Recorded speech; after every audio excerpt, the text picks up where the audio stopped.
ക്രിസ്ത്യാനികളും മുസ്ലിങ്ങളും ജനസംഖ്യാ അടിസ്ഥാനത്തിൽ ന്യൂനപക്ഷങ്ങളാണ്.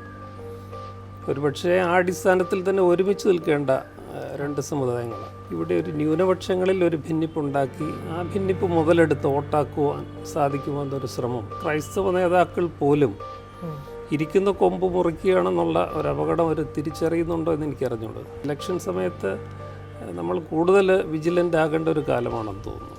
അല്ലെങ്കിൽ ഒരു പക്ഷെ പിടിച്ചാൽ കിട്ടാത്ത രീതിയിൽ ഈ വർഗീയത നമ്മുടെ മണ്ണിൽ ആഴത്തിൽ വേരുറക്കി. അപ്പർ കാസ്റ്റ് ഹിന്ദു ഫ്രെയിം വർക്കുമായിട്ട് പൊരുത്തപ്പെട്ടു പോകുന്ന ഒരു മൈൻഡ് സെറ്റാണുള്ളത്. അതുകൊണ്ട് തന്നെയാണ് ഒരു സവർണജാതി സഭകളായിട്ട് ഇത്തരം സുറിയാനി സഭകൾ ഇന്ന് നിലനിൽക്കുന്നത്. അതുകൊണ്ട് തന്നെ ഒരു ഹിന്ദുത്വ ആശയം ഒരു സുറിയാനി ക്രൈസ്തവ മനസ്സിന് അന്യമായ ഒന്നല്ല. ഒരു ആന ഒരു ഉറുമ്പിനെ ചവിട്ടി നിൽക്കുന്നത് നിങ്ങൾ കാണുമ്പോൾ ന്യൂട്രലാണെന്ന് പറയാൻ പറ്റത്തില്ല. ന്യൂട്രലാണെന്ന് പറഞ്ഞാൽ നിങ്ങൾ ആനയുടെ പക്ഷത്താണെന്ന് എൻ്റെ അർത്ഥം. അപ്പോൾ നമ്മളൊരു നിലപാടെടുത്തേ പറ്റൂ. അങ്ങനെ ഒരു ആക്ടിവിസത്തിലേക്കും ലെഫ്റ്റ് പൊളിറ്റിക്സിലേക്കും ഒക്കെ ആകർഷിക്കപ്പെടുകയാണ്.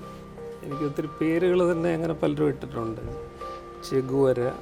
മാർക്സിസവും മതവും തീരെ ചേർന്ന് പോവാത്ത മാർക്സിസം വിഭാവനം ചെയ്യുന്നത് തന്നെ ബൈബിളിൻ്റെ ഒരു വിശ്വാസി എന്ന നിലയിലും ദൈവവിശ്വാസി എന്ന നിലയിലും എനിക്ക് പൊരുത്തപ്പെടാൻ കഴിയുന്ന പാവപ്പെട്ടവരുടെ പക്ഷം പിടിക്കുന്ന ഒരാശയ സംഹിതയാണ്.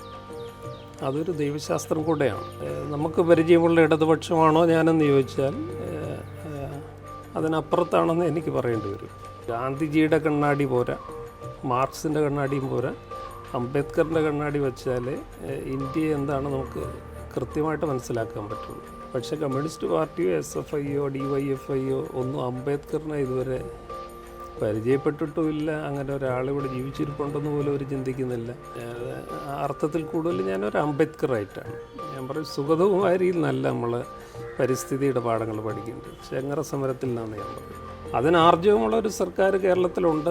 ഒരു ഭരണ തുടർച്ച ഉണ്ടാകും എന്ന് കരുതുന്നുണ്ടോ? എൻ്റെ ആഗ്രഹവും എൻ്റെ പ്രതീക്ഷയും ഒരു ഭരണ തുടർച്ച ഉണ്ടാകും എന്ന് തന്നെയാണ്. കോൺഗ്രസ്സിൽ ഒരാളെ ജയിപ്പിച്ചാൽ നാളെ കോൺഗ്രസ് നിൽക്കുമെന്ന് ഉറപ്പില്ല എന്നൊരു ചിന്ത പ്രബലപ്പെട്ടു വരികയാണ്. ഉമ്മൻചാണ്ടി വളരെ നല്ല തന്ത്രങ്ങൾ അറിയാവുന്നൊരു നേതാവാണ്. അദ്ദേഹം കളത്തിൽ ഇറങ്ങിയിട്ടുണ്ട്. സിനിമ, സ്പോർട്സ്, അതൊക്കെ മമ്മൂട്ടിയെ കൂടുതൽ എനിക്ക് താല്പര്യം വന്നു. അദ്ദേഹത്തിൻ്റെ മോഹൻലാൽ ഒരു നാച്ചുറൽ ആക്ടറാണെന്നുള്ളത് അത് ഞാൻ സമ്മതിക്കുന്നത്. മമ്മൂട്ടിക്ക് ഡാൻസ് പറ്റില്ലെന്നോ പാട്ട് പറ്റില്ലെന്നോ അത് യേശുദാസിന് വിട് പാട്ട്. എനിക്ക് തോന്നുന്നില്ല മോഹൻലാലിനെ കൊണ്ട് അംബേദ്കർ ചെയ്യാൻ പറ്റുമെന്ന്. ഒരു നടനെ സ്നേഹിക്കാതിരിക്കുന്നതിനകത്ത് പോലും രാഷ്ട്രീയമുണ്ടെന്ന് ചിന്തിക്കുന്ന ആളാണ്. ജാതി വിവേചനം ഏറ്റവും കൂടുതൽ വ്യാപരിക്കുന്ന കേരളത്തിലെ മേഖല സിനിമയാണ്.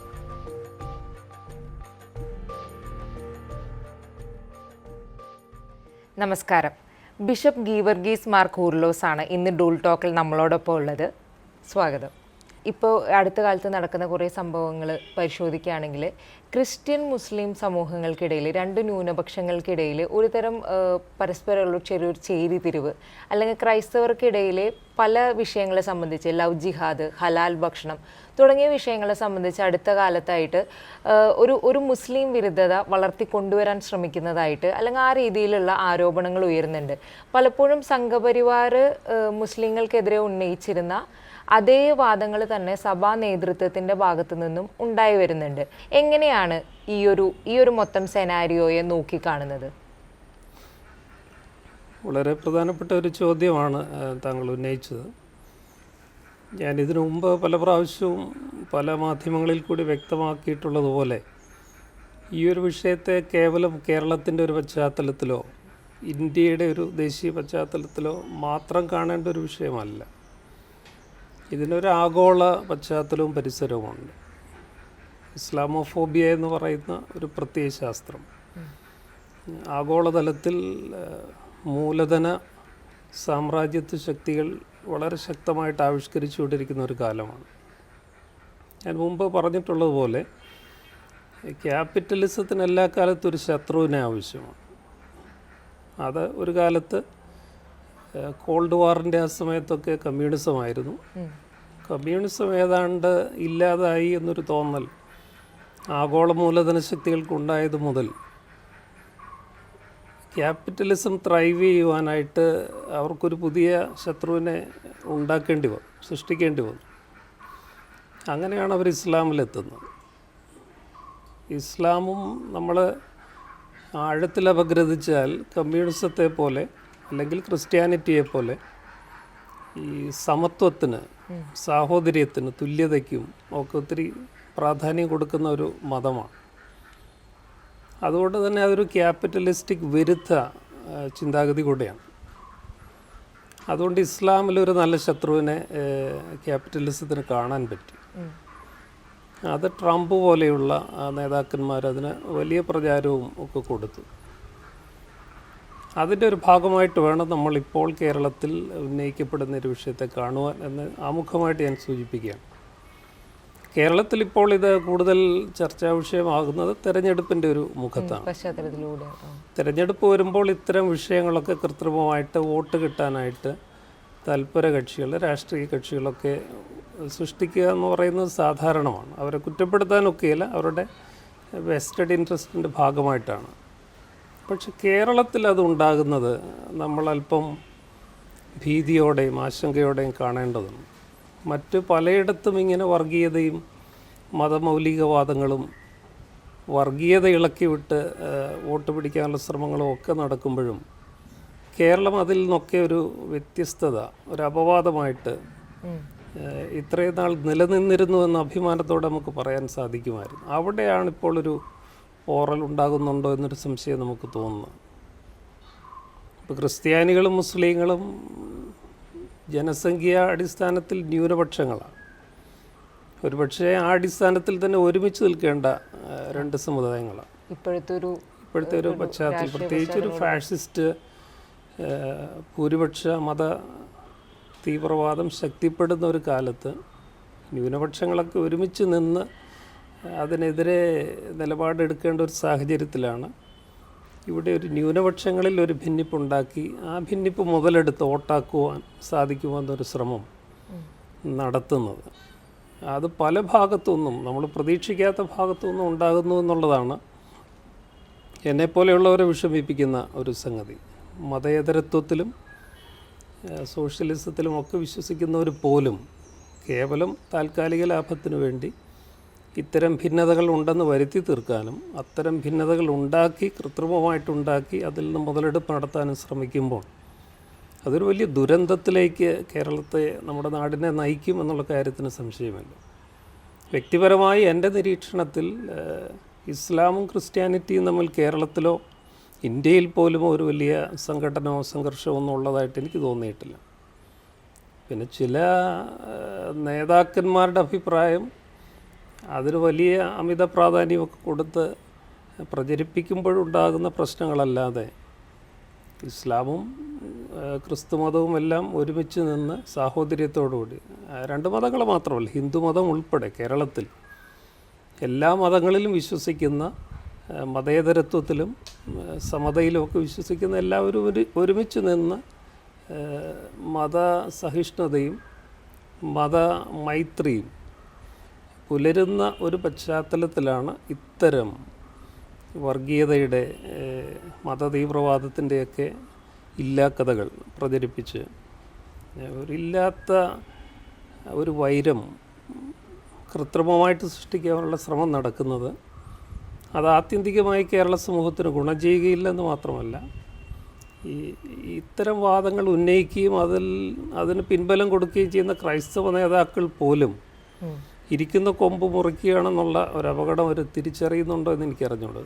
ഒരുപക്ഷെ സ്വാർത്ഥ താല്പര്യങ്ങൾക്ക് വേണ്ടി, ഞാൻ മുമ്പേ സൂചിപ്പിച്ച പോലെ ആഗോളതലത്തിൽ വളരെ വിജയകരമായി പ്രചരിപ്പിക്കപ്പെടുന്ന ഇസ്ലാമോഫോബിയയുടെ അതിന് അടിപ്പെട്ടു പോകുന്ന ഒരു ചിന്താഗതിയുടെ ഭാഗമായിട്ട് ചില ക്രൈസ്തവ നേതാക്കന്മാരെങ്കിലും മാറുന്നുണ്ട്. അത് ഫലത്തിൽ ദൂരവ്യാപകമായ പ്രത്യാഘാതങ്ങൾ നമ്മുടെ കേരളത്തിലെ സോഷ്യൽ ഫാബ്രിക്കിൽ ഉണ്ടാക്കുമെന്ന് തന്നെയാണ് എൻ്റെ വിശ്വാസം. അതുകൊണ്ട് യഥാർത്ഥ മതേതര വിശ്വാസികളൊക്കെ ഒരുമിച്ച് നിൽക്കേണ്ട ഒരു കാലത്ത് ഭിന്നതയുടെയും വെറുപ്പിൻ്റെയും വിദ്വേഷത്തിൻ്റെയും politics of hate and hatred അത് വളരെ വിജയകരമായി സാമ്രാജ്യത്വ ശക്തികൾ, മൂലധന ശക്തികൾ ആഗോളതലത്തിൽ സ്ഥാപിച്ചെടുക്കുന്ന പ്രത്യയശാസ്ത്രം കേരളത്തിലും വിജയിച്ചാൽ പിന്നെ ഒരു തിരിച്ചുപോക്ക് സാധ്യമാണോ എന്ന് പോലും ഞാൻ ഭയപ്പെടുകയാണ്. ജനങ്ങൾക്കിടയിൽ നിന്ന്, ക്രൈസ്തവർക്കിടയിൽ നിന്ന് ഇത്തരം ഈ ഒരു മുസ്ലിം വിരുദ്ധത നിറഞ്ഞു വരുന്ന പ്രസ്താവനകളോട് ഏതെങ്കിലും രീതിയിലുള്ള കൃത്യമായിട്ടുള്ള ഒരു എതിർപ്പ്, അല്ലെങ്കിൽ ആ പ്രസ്താവന തെറ്റാണെന്നോ അല്ലെങ്കിൽ അതിലുള്ള പ്രശ്നങ്ങൾ ചൂണ്ടിക്കാണിക്കുന്ന രീതിയിലോ വിശ്വാസി സമൂഹത്തിൻ്റെ ഇടയിൽ നിന്ന് ഉണ്ടായി വരുന്നുണ്ട് അത്തരത്തിലൊരു പ്രതികരണമെന്ന് അച്ഛൻ നിരീക്ഷിച്ചിട്ടുണ്ടോ? ഒറ്റപ്പെട്ട പ്രതികരണങ്ങൾ ഒഴിച്ചാൽ എനിക്കൊന്ന് ഓർഗനൈസ്ഡായിട്ട് അതിനെ, ഈ വിഷയത്തെ ക്രൈസ്തവ സഭകളോ നേതാക്കന്മാരോ പ്രോഗ്രസീവായിട്ട് അഡ്രസ്സ് ചെയ്തിട്ടില്ല എന്നാണ് എനിക്ക് തോന്നുന്നത്. ഞാൻ പറഞ്ഞ പോലെ ഇത്തരം വിമർശനങ്ങൾ ഉണ്ടാകുമ്പോൾ അതിൽ കഴമ്പുണ്ടെന്ന് പറയുന്ന, അല്ലെങ്കിൽ അതൊരു വലിയ പ്രശ്നമായിട്ട് ഊതി വീർപ്പിക്കുന്ന നേതാക്കന്മാരെ ഒഴിച്ചു നിർത്തിയ, ഇങ്ങനെ ഒരു വിഷയം ഇല്ലെന്നോ അല്ലെങ്കിൽ ഇത് ഊതി വീർപ്പിക്കപ്പെടുന്ന പോലെ ഒരു വലിയ പ്രശ്നമല്ലെന്നോ, ഇങ്ങനെയുള്ള പ്രശ്നങ്ങൾ അവതരിപ്പിക്കുന്നതിൻ്റെ പിറകിൽ വേറെ താല്പര്യങ്ങളുണ്ടെന്നോ ഒക്കെ പറയുന്ന പ്രതികരണങ്ങൾ വളരെ ചുരുക്കമായിട്ട് ഞാൻ കാണുന്നുള്ളൂ. അതാണ് എന്നെ ആശങ്കപ്പെടുത്തുന്ന സംഗതി. അപ്പോൾ ഈ സാമ്രാജ്യത്വ ശക്തികൾ ഉണ്ടാക്കുന്ന ചതിക്കുഴിയിൽ ക്രൈസ്തവ നേതാക്കന്മാർ അറിഞ്ഞോ അറിയാതെയോ ചെന്ന് വീഴുകയാണ്. അതിൻ്റെ ഭാഗമായിട്ട് വേണം ഇത്തരം പ്രചരണങ്ങളെ, പ്രത്യേകിച്ച് ഇലക്ഷൻ സമയത്ത് നമ്മൾ കൂടുതൽ വിജിലൻ്റ് ആകേണ്ട ഒരു കാലമാണെന്ന് തോന്നുന്നു. അല്ലെങ്കിൽ ഒരു പക്ഷേ പിടിച്ചാൽ കിട്ടാത്ത രീതിയിൽ ഈ വർഗീയത നമ്മുടെ മണ്ണിൽ ആഴത്തിൽ വേരുറയ്ക്കും. ഇപ്പോൾ നോക്കുകയാണെങ്കിൽ ഈ അടുത്ത കാലത്തായിട്ട് സംഘപരിവാറിൻ്റെ അല്ലെങ്കിൽ BJPയുടെ നേതൃത്വത്തിലൊക്കെ കൃത്യമായിട്ട് ക്രൈസ്തവ ഗ്രൂപ്പുകളെ ടാർഗറ്റ് ചെയ്തുകൊണ്ട് പ്രത്യേക പ്രചരണ പരിപാടികൾ അല്ലെങ്കിൽ ക്രൈസ്തവ വിഷയങ്ങളിലുള്ള ഇടപെടലുകൾ നടക്കുന്നുണ്ട്.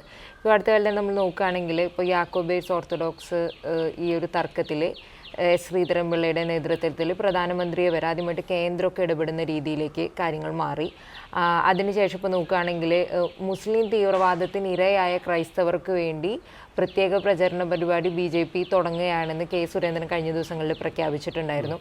അങ്ങനെ ക്രൈസ്തവരെ സ്വാധീനിക്കാനുള്ള കൃത്യമായിട്ടുള്ള പരിപാടികൾ പരസ്യമായി പ്രഖ്യാപിച്ചുകൊണ്ട് BJP, സംഘപരിവാറിൻ്റെ വേറെ കേന്ദ്രങ്ങൾ എല്ലാവരും രംഗത്ത് വരുന്നുണ്ട്. അതേസമയം തന്നെ ചില യാക്കോബായ പുരോഹിതന്മാരുടെ അല്ലെങ്കിൽ ചില പുരോഹിതന്മാരുടെ പക്ഷത്ത് നിന്ന് തന്നെ കുറച്ച് മുൻപേ തന്നെ BJP അങ്ങനെ തൊട്ടുകൂടാത്ത പാർട്ടിയല്ല എന്ന് ഒരു സമയത്ത് വന്നു. ഇപ്പോൾ അടുത്ത കാലത്ത് തന്നെ ഈ വിഷയത്തിൽ, ഈ തർക്കം വിഷയത്തിൽ വരികയാണെങ്കിൽ BJPക്ക് ഒപ്പം നിൽക്കുന്നുള്ള ചില നിലപാടുകൾ വന്നു. ക്രൈസ്തവരെ ടാർഗറ്റ് ചെയ്തുകൊണ്ട് നടക്കുന്ന ഈ ഒരു സംഘപരിവാറിൻ്റെ പ്രചരണങ്ങൾ അതിനെങ്ങനെ നോക്കി കാണുന്നു? അതിനോടുള്ള ഇപ്പം ഈ യാക്കോബായ സമൂഹത്തിൽ നിന്ന് അടക്കം വരുന്ന ആ ഒരു അതിനോടുള്ളൊരു പ്രതികരണത്തെ, ഈ രണ്ട് വിഷയങ്ങൾ എങ്ങനെയാണ് കാണുന്നത്? ഇത് ഞാൻ പറഞ്ഞ പോലെ ഈ തെരഞ്ഞെടുപ്പിൻ്റെ ഒരു പശ്ചാത്തലത്തിൽ വേണം അതിനെ കാണുവാനായിട്ട്. തെരഞ്ഞെടുപ്പ് അടുക്കുമ്പോൾ രാഷ്ട്രീയ പാർട്ടികൾ അവരുടെ ലാഭത്തിന് വേണ്ടി, അവർക്ക് വിജയിക്കുവാൻ ആവശ്യമായ എല്ലാ കോംപ്രമൈസുകളും അവർ ചെയ്യും. അവർ ആത്മാർത്ഥമായിട്ട് ചെയ്യുന്നൊന്നും ആയിരിക്കണമെന്നില്ല, പക്ഷേ അവർക്ക് വോട്ട് കിട്ടാനും സീറ്റുകൾ കൂടുതൽ ലഭിക്കാനും ഒക്കെ ആയിട്ട് എല്ലാ പാർട്ടികളും തെരഞ്ഞെടുപ്പിൻ്റെ ഘട്ടത്തിൽ ഈ പ്രീണനം, അതിൽ അല്പം പുറകിൽ നിൽക്കുന്ന ഇടതുപക്ഷ പ്രസ്ഥാനങ്ങളായിരുന്നു, ആണ്. പക്ഷെ അവിടെ പോലും ഞാൻ പറഞ്ഞ പോലെ അടുത്ത കാലത്ത് ഈ പ്രീണനങ്ങളും ഈ വർഗീയതയുടെ ചില എലമെൻസും ഒക്കെ അപ്പീൽ ചെയ്ത് വോട്ട് നേടാവുന്നുള്ള ശ്രമങ്ങൾ ഇടതുപക്ഷത്ത് പോലും പ്രചാരം ലഭിക്കുന്നത് ഞാൻ വളരെ സന്തോഷത്തോടെയല്ല കാണുന്നത്, ആശങ്കയോടെയാണ് കാണുന്നത്. പക്ഷെ മറ്റ് പാർട്ടികൾക്കും മുന്നണികൾക്കും പ്രസ്ഥാനങ്ങൾക്കും ഒക്കെ അത് പരിചയമുള്ള ഏർപ്പാടാണ്. അതുകൊണ്ട് തന്നെ അതിനകത്ത് അത്ഭുതമൊന്നുമില്ല. ഇപ്പോൾ ഞാൻ ഭാഗമായിരിക്കുന്ന യാക്കോബായ സഭയും ഓർത്തഡോക്സ് സഭയും തമ്മിലുള്ള ഒരു നൂറ്റാണ്ടിലേറെ കാലം പഴക്കമുള്ള ഈ പ്രശ്നം പരിഹരിക്കപ്പെടാതെ പോകുമ്പോൾ ഞങ്ങളിപ്പോൾ ഒരു സമരമുഖത്താണ്.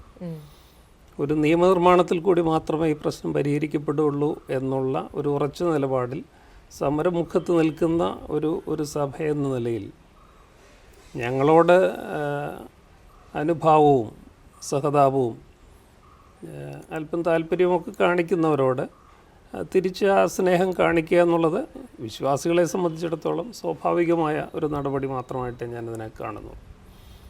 പക്ഷേ അതിനകത്ത് ഈ ഇലക്ഷൻ അപ്പുറത്ത് ഈ പ്രസ്ഥാനങ്ങൾക്കും പാർട്ടികൾക്കും എന്തുമാത്രം ആത്മാർത്ഥത ഉണ്ടാകും എന്നുള്ളത് ഇലക്ഷൻ കഴിഞ്ഞേ നമുക്ക് കാണാൻ പറ്റുകയുള്ളൂ. ഞങ്ങളെ സംബന്ധിച്ചിടത്തോളം ഞങ്ങൾക്ക് ഇതൊരു അതിജീവനത്തിൻ്റെ പ്രശ്നമാണ്. ഞങ്ങളുടെ സഭയുടെ നിലനിൽപ്പിൻ്റെ തന്നെ പ്രശ്നമാണ്. ഞങ്ങളുടെ പള്ളികൾ ഒരു കോടതി വിധിയുടെ മറവിൽ ഞങ്ങൾക്ക് നഷ്ടപ്പെടുന്നു. ഞങ്ങളുടെ സ്ഥാപനങ്ങൾ നഷ്ടപ്പെടുന്നു. അപ്പോൾ വിശ്വാസികൾക്ക് അതൊരു വലിയ ബാധ്യതയാണ്. ഒരു വികാരപരമായിട്ട് അവർ ആരാധിച്ചു വരുന്ന ദേവാലയങ്ങൾ നഷ്ടപ്പെടുമ്പോഴുണ്ടാകുന്ന പ്രയാസങ്ങൾ, പുതിയ ദേവാലയങ്ങൾ ഉണ്ടാക്കാനുള്ള സാമ്പത്തിക പ്രയാസങ്ങൾ, ഉറ്റവരുടെയും ഉടയവരുടെയും കബറങ്കൽ പോലും സമാധാനത്തോടെ പ്രാർത്ഥിക്കാൻ അവസരമില്ലാത്ത സാഹചര്യങ്ങൾ, ഇതൊക്കെ ഒരു വലിയ സാമൂഹിക പ്രശ്നമായിട്ട്, ലോ ആൻഡ് ഓർഡർ പ്രശ്നമായിട്ട് കേരളത്തിൽ മാറിയിരിക്കുകയാണ്. അപ്പോൾ അതിനൊരു ശാശ്വത പരിഹാരം കണ്ടെത്തുവാനായിട്ട് ഇനിയൊരു കോടതി വിധി എന്ന് പറയുന്നത് സാധ്യമല്ല. സുപ്രീം കോടതി വിധിയുടെ അന്തിമ വിധിയാണ് വന്നിരിക്കുന്നത്. അതുകൊണ്ട് തന്നെ സംസ്ഥാനത്തിന് ഒരു നിയമനിർമ്മാണം നടത്തി, അല്ലെങ്കിൽ കേന്ദ്രത്തിന് ഒരു നിയമനിർമ്മാണം നടത്തി ഈ പ്രശ്നം പരിഹരിക്കാവുന്നതാണ്. ഇരു കൂട്ടർക്കും യോജിക്കുന്ന തരത്തിലൊരു ഒരു നിയമനിർമ്മാണം സാധ്യമാണ്. അതിന് ആർജവമുള്ള ഒരു സർക്കാർ കേരളത്തിലുണ്ട്. അവരുടെ ഭാഗത്തു നിന്ന് അങ്ങനെ ഒരു സ്റ്റെപ്പ് ഇനിയിപ്പോൾ അധികം ദിവസങ്ങൾ ബാക്കിയില്ല. ഇലക്ഷൻ നോട്ടിഫിക്കേഷൻ വന്നു കഴിഞ്ഞാൽ ഒരു ഓർഡിനൻസ് ഒക്കെ പിന്നെ അസാധ്യമാകും. അതിനു മുമ്പ് തന്നെ ആ പ്രശ്നം പരിഹരിക്കപ്പെടും. ഒരു ഓർഡിനൻസ് ഇടതുപക്ഷ സർക്കാർ കൊണ്ടുവരുമെന്നാണ് ഞങ്ങളുടെ പ്രതീക്ഷ ഇനിയുള്ള ഈ ചുരുങ്ങിയ സമയത്തിനുള്ളിൽ. പക്ഷേ അത് സാധിക്കുന്നില്ല എങ്കിൽ സഭ എന്ന നിലയ്ക്ക് സഭാവിശ്വാസികൾ ചിലപ്പോൾ ഒരു രാഷ്ട്രീയ നിലപാടൊക്കെ എടുത്തുന്നിരിക്കും. ഇപ്പോൾ അവരെ ആരെങ്കിലും സഹായിക്കാൻ വന്നാൽ അവരോട് തിരിച്ച് നന്ദി പ്രകടിപ്പിക്കുക എന്നുള്ള ഒരു സ്വാഭാവിക നിലപാട് വിശ്വാസികളിലുണ്ടായാൽ അവരെ നമുക്ക് കുറ്റം പറയാനായിട്ട് സാധിക്കില്ല. അതിന് പക്ഷേ കളമൊരുക്കിയ മറ്റു രാഷ്ട്രീയ പ്രസ്ഥാനങ്ങളും ചിന്തിക്കേണ്ടതുണ്ട്.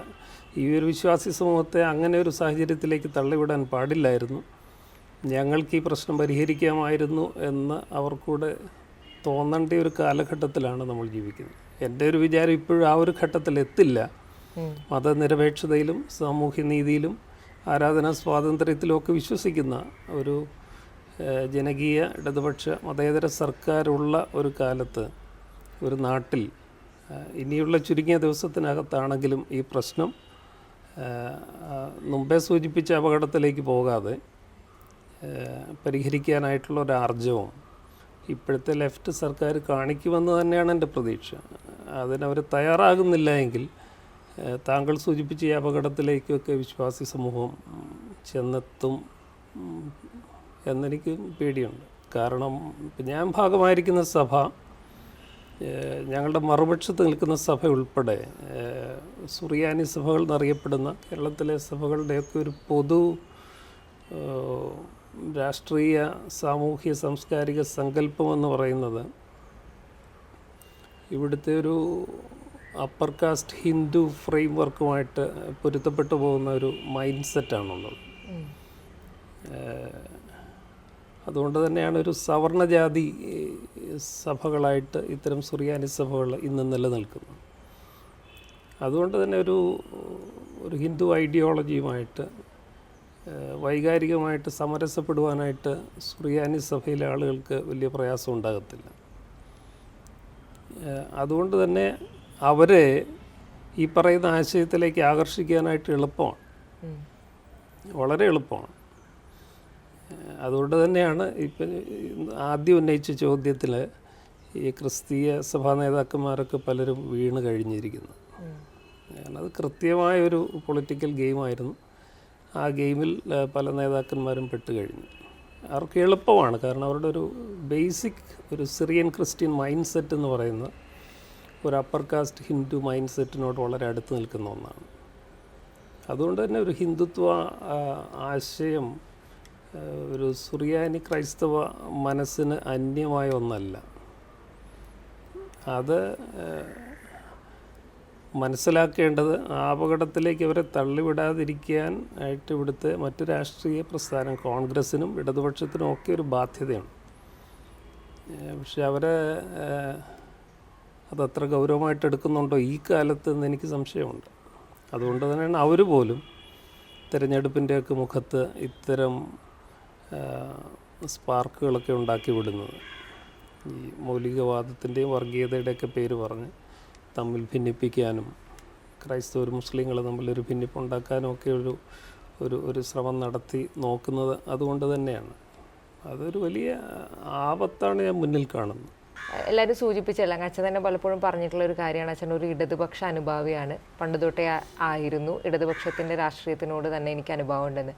ഇപ്പം കേരളത്തിലേന്നല്ല മൊത്തം ലോകത്തിലൊരു സംഭവം എടുത്തു നോക്കുകയാണെങ്കിൽ മാർക്സിസവും മതവും തീരെ ചേർന്ന് പോവാത്ത ഒരു സംഗതിയാണെന്നുള്ളത് പണ്ട് തൊട്ടേയുള്ള ചർച്ചകളാണ്. പക്ഷെ കേരളത്തിലും ഇപ്പം അല്ലെങ്കിൽ പലപ്പോഴും വിപ്ലവങ്ങൾ വരുന്നതൊക്കെയും ചർച്ചിനെതിരായിട്ടും ചർച്ച് പല സ്ഥലത്തും ഏറ്റവും കൂടുതൽ വേട്ടയാടിയിട്ടുള്ളത് കമ്മ്യൂണിസ്റ്റുകളെയും ഒക്കെ ആയിട്ട് ഇടതുപക്ഷക്കാരൊക്കെ ആയിരുന്നതാണ് നമ്മളുടെ ഒരു ചരിത്രം.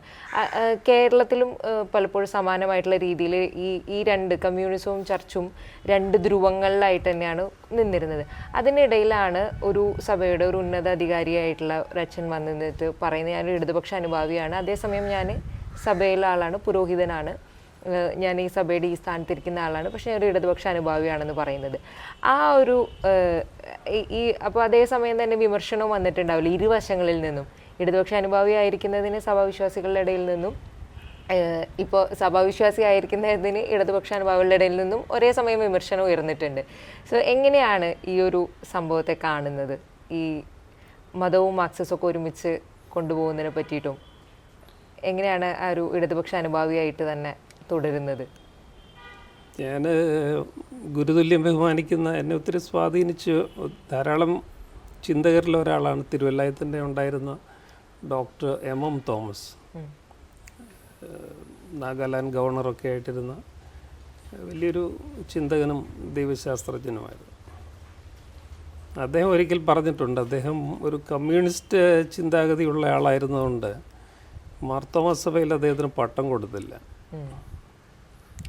അദ്ദേഹം ഒരു ദൈവവിശ്വാസിയായോണ്ട് കമ്മ്യൂണിസ്റ്റ് പാർട്ടിയും മെമ്പർഷിപ്പ് കൊടുത്തില്ല എന്ന് പറഞ്ഞൊരവസ്ഥ ഞാനും അനുഭവിക്കുന്നുണ്ട്. ഈ ട്രോളുകൾ എല്ലാ വശത്തു നിന്നും വരും. എനിക്ക് ഒത്തിരി പേരുകൾ തന്നെ അങ്ങനെ പലരും ഇട്ടിട്ടുണ്ട്. ചെഗുവര, അതൊക്കെ ഞാൻ വളരെ അഭിമാനത്തോടു കൂടി കാണുന്നതാണ്. കാരണം അതൊക്കെ നല്ല പേരുകളാണ്. ഒരു ഇടതുപക്ഷ ആഭിമുഖ്യം എന്ന് പറയുന്നത് വളരെ ചെറുപ്പകാലത്ത് മുതലേ എൻ്റെ മനസ്സിൽ കുടിയേറിയ ഒന്നാണ്. പക്ഷെ അതിന് കാലാകാലങ്ങളിൽ നമ്മൾ അപ്ഡേറ്റ് ചെയ്യുമല്ലോ, നമ്മളെത്തന്നെ എന്താണ് ഇടതുപക്ഷം എന്നുള്ളതിനെക്കുറിച്ച് ഓരോ കാലത്തും നമ്മൾ ഒരു അപ്ഡേഷൻ നടത്തേണ്ടതുണ്ട്. അങ്ങനെ ചിന്തിക്കുമ്പോൾ ഇന്നത്തെ ഇടതുപക്ഷം എന്നുള്ളതാണോ എൻ്റെ ഇടതുപക്ഷം എന്നുള്ള ചോദ്യം ബാക്കി നിൽക്കുന്നുണ്ട്. പക്ഷേ പൊതുവെ ഒരു ഇടതുപക്ഷ മൈൻഡ് സെറ്റുള്ള ഒരു വ്യക്തി എന്ന നിലയിൽ ഞാൻ അതിൽ ഉറച്ചു നിൽക്കുകയും ചെയ്തു. ഈ മാർക്സിൻ്റെ മതവിമർശനം നമ്മളതിൽ ആഴത്തിലേക്ക് ചെന്നാൽ അതിനൊത്തിരി അർത്ഥതലങ്ങളുണ്ട്. മാർക്സ് പെർസെ മതത്തെ തള്ളിക്കളയുന്നുണ്ടോ എന്നുള്ളൊരു ചോദ്യം ബാക്കി നിൽക്കുകയാണ്. ഏതർത്ഥത്തിലാണ് മാർക്സ് മതവിമർശനം നടത്തുന്നതെന്നുള്ള അത് ഒത്തിരി ചർച്ചകൾ നടന്നിട്ടുള്ളൊരു വിഷയമാണ്. മാർക്സിസം വിഭാവനം ചെയ്യുന്നത് തന്നെ ബൈബിളിൻ്റെ ഒരു ഇൻസ്പിറേഷനിലാണ്. ഈ സോഷ്യലിസം എന്നുള്ള ആശയം തന്നെ അദ്ദേഹത്തിന് ലഭിക്കുന്നത് വേദപുസ്തകത്തിൽ നിന്നാണ്. അതുകൊണ്ട് തന്നെ ഒരു മത ചിന്താഗതിക്ക് അദ്ദേഹം എതിരായിരുന്നു എന്നല്ല സൂചിപ്പിക്കുന്നത്. പക്ഷെ അദ്ദേഹം ജീവിച്ചിരുന്ന കാലത്തെ മതം, ഞാൻ മുമ്പേ സൂചിപ്പിച്ച ഒരു സാമ്രാജ്യത്വ മുഖമുണ്ടായിരുന്ന, പാവപ്പെട്ടവരും ധനികരുമുള്ള ഒരു സമൂഹത്തിൽ ധനികരോടൊപ്പം നിൽക്കുന്ന, അല്ലെ പാവപ്പെട്ടവരെ കൂടുതൽ പാവപ്പെട്ടവരാക്കുന്ന സംവിധാനങ്ങളോട് സമരസപ്പെട്ടു പോകുന്ന ഒരു മതസംവിധാനത്തെ കണ്ട് ആ ഒരു മതത്തെയാണ്, മതചിന്തയാണ് അദ്ദേഹം വേണ്ടാന്ന് വയ്ക്കുന്നത്, തിരസ്കരിക്കുന്നത്, ചോദ്യം ചെയ്യുന്നത്, വെല്ലുവിളിക്കുന്നത്.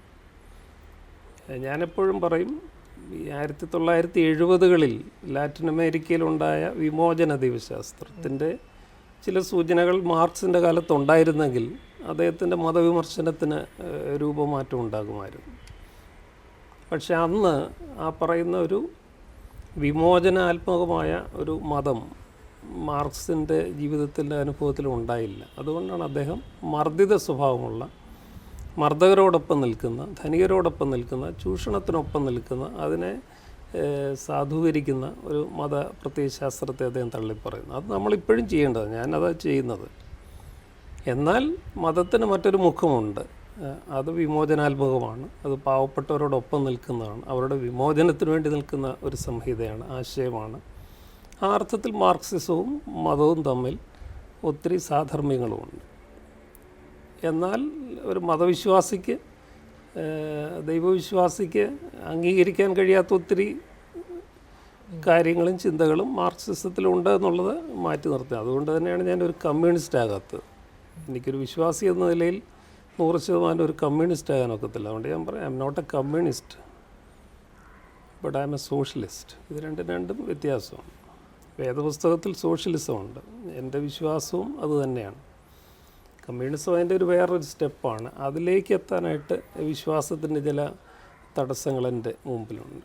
അതുകൊണ്ട് അത് തമ്മിലൊരു ഒരു ഒരു ഒരു ഡിസ്റ്റിങ്ഷൻ ഞാൻ എപ്പോഴും പറയാറുണ്ട്. പക്ഷേ ഇടതുപക്ഷം എന്നുകൊണ്ട് ഞാൻ ഉദ്ദേശിക്കുന്നത് ഒരു വിശ്വാസി എന്ന നിലയിലും ദൈവവിശ്വാസി എന്ന നിലയിലും എനിക്ക് പൊരുത്തപ്പെടാൻ കഴിയുന്ന പാവപ്പെട്ടവരുടെ പക്ഷം പിടിക്കുന്ന ഒരാശയ സംഹിതയാണ്. അതൊരു ദൈവശാസ്ത്രം കൂടെയാണ്. ഞാൻ ഫോളോ ചെയ്യുന്ന ബൈബിള് ആദ്യം മുതൽ അവസാനം വരെയും കാണിച്ചു തരുന്നൊരു കാഴ്ചപ്പാട് ദൈവം എപ്പോഴും പാവപ്പെട്ടവരോടൊപ്പമാണ്, ദൈവം ധനികർക്കൊപ്പമല്ല. അപ്പോൾ ശരിയും തെറ്റിനും ഇടയിൽ ശരിയുടെ പക്ഷം പിടിക്കുന്ന, പാവപ്പെട്ടവർക്കും ധനികർക്കും ഇടയിൽ പാവപ്പെട്ടവരുടെ പക്ഷം പിടിക്കുന്ന, ചൂഷണത്തിനും നീതിക്കുമിടയിൽ നീതിയുടെ പക്ഷം പിടിക്കുന്ന ഒരു ദൈവമാണ് ബൈബിള് വരച്ചു കാട്ടുന്നത്. അതാണ് ഇടതുപക്ഷം കൊണ്ട് ഞാൻ ഉദ്ദേശിക്കുന്നത്. അല്പം കൂടി വിശാലമായിട്ട് ചിന്തിച്ചാൽ ഒരു ഇടതുപക്ഷ സംഹിതയിൽ വരുന്നത് ഈ പറയുന്ന സാമൂഹ്യ നീതി, സാമ്പത്തിക നീതി, മതനിരപേക്ഷത, സമത്വം, തുല്യത, ഇങ്ങനെയുള്ള ആശയങ്ങളുടെ ഒരു കോമ്പിനേഷനായിട്ട് നമുക്ക് ഒരു ഇടതുപക്ഷത്തെ വ്യാഖ്യാനിക്കാമെങ്കിൽ ആ പക്ഷത്താണ് ഞാൻ നിൽക്കുന്നത്. എന്നാൽ കേരളത്തിലെ പശ്ചാത്തലത്തിലോ ഇന്ത്യയിലെ പശ്ചാത്തലത്തിലോ നമുക്ക് പരിചയമുള്ള ഇടതുപക്ഷമാണോ ഞാനെന്ന് ചോദിച്ചാൽ അതിനപ്പുറത്താണെന്ന് എനിക്ക് പറയേണ്ടി വരും. 100% പൂർണ്ണമായിട്ടും CPM CPI ആയിട്ടും എനിക്ക് കൂടിച്ചേർന്ന് നിൽക്കാനായിട്ട് പറ്റത്തില്ല.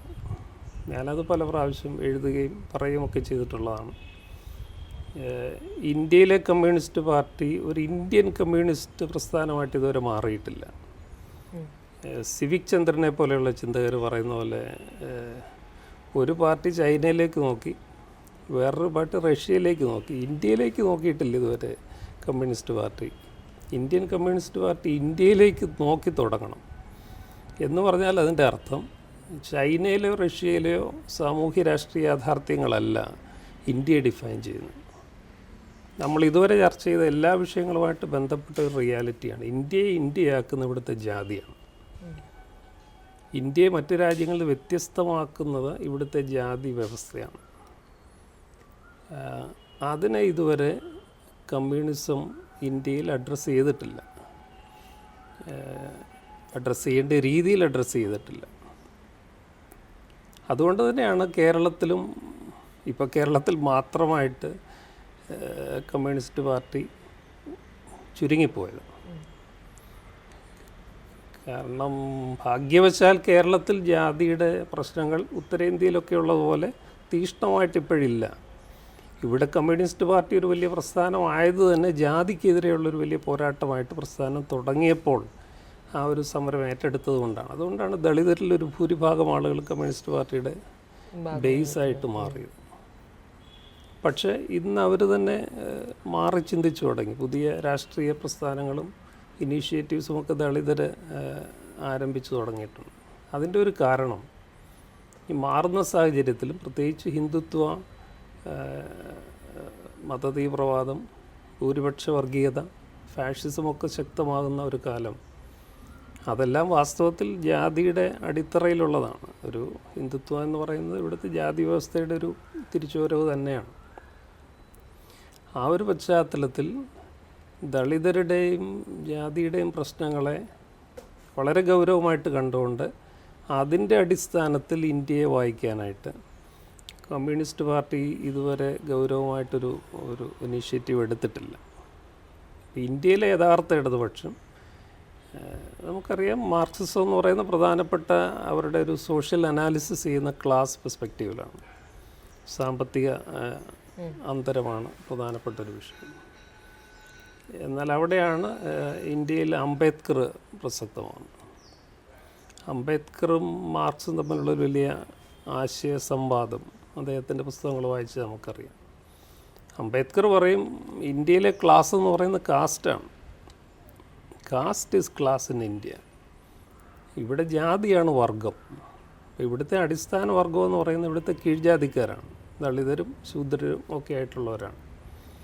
അവരുടെ കണ്ണാടിയിൽ കൂടെ വേണം ഇന്ത്യയെ ഇവിടുത്തെ സോഷ്യൽ റിയാലിറ്റിയെ വായിച്ചെടുക്കാനായിട്ട്. അതുകൊണ്ട് ഞാൻ സാധാരണ പറയാറുണ്ട്, ഗാന്ധിജിയുടെ കണ്ണാടി പോരാ, മാർക്സിൻ്റെ കണ്ണാടിയും പോരാ, അംബേദ്കറിൻ്റെ കണ്ണാടി വെച്ചാൽ ഇന്ത്യ എന്താണ് നമുക്ക് കൃത്യമായിട്ട് മനസ്സിലാക്കാൻ പറ്റുള്ളൂ.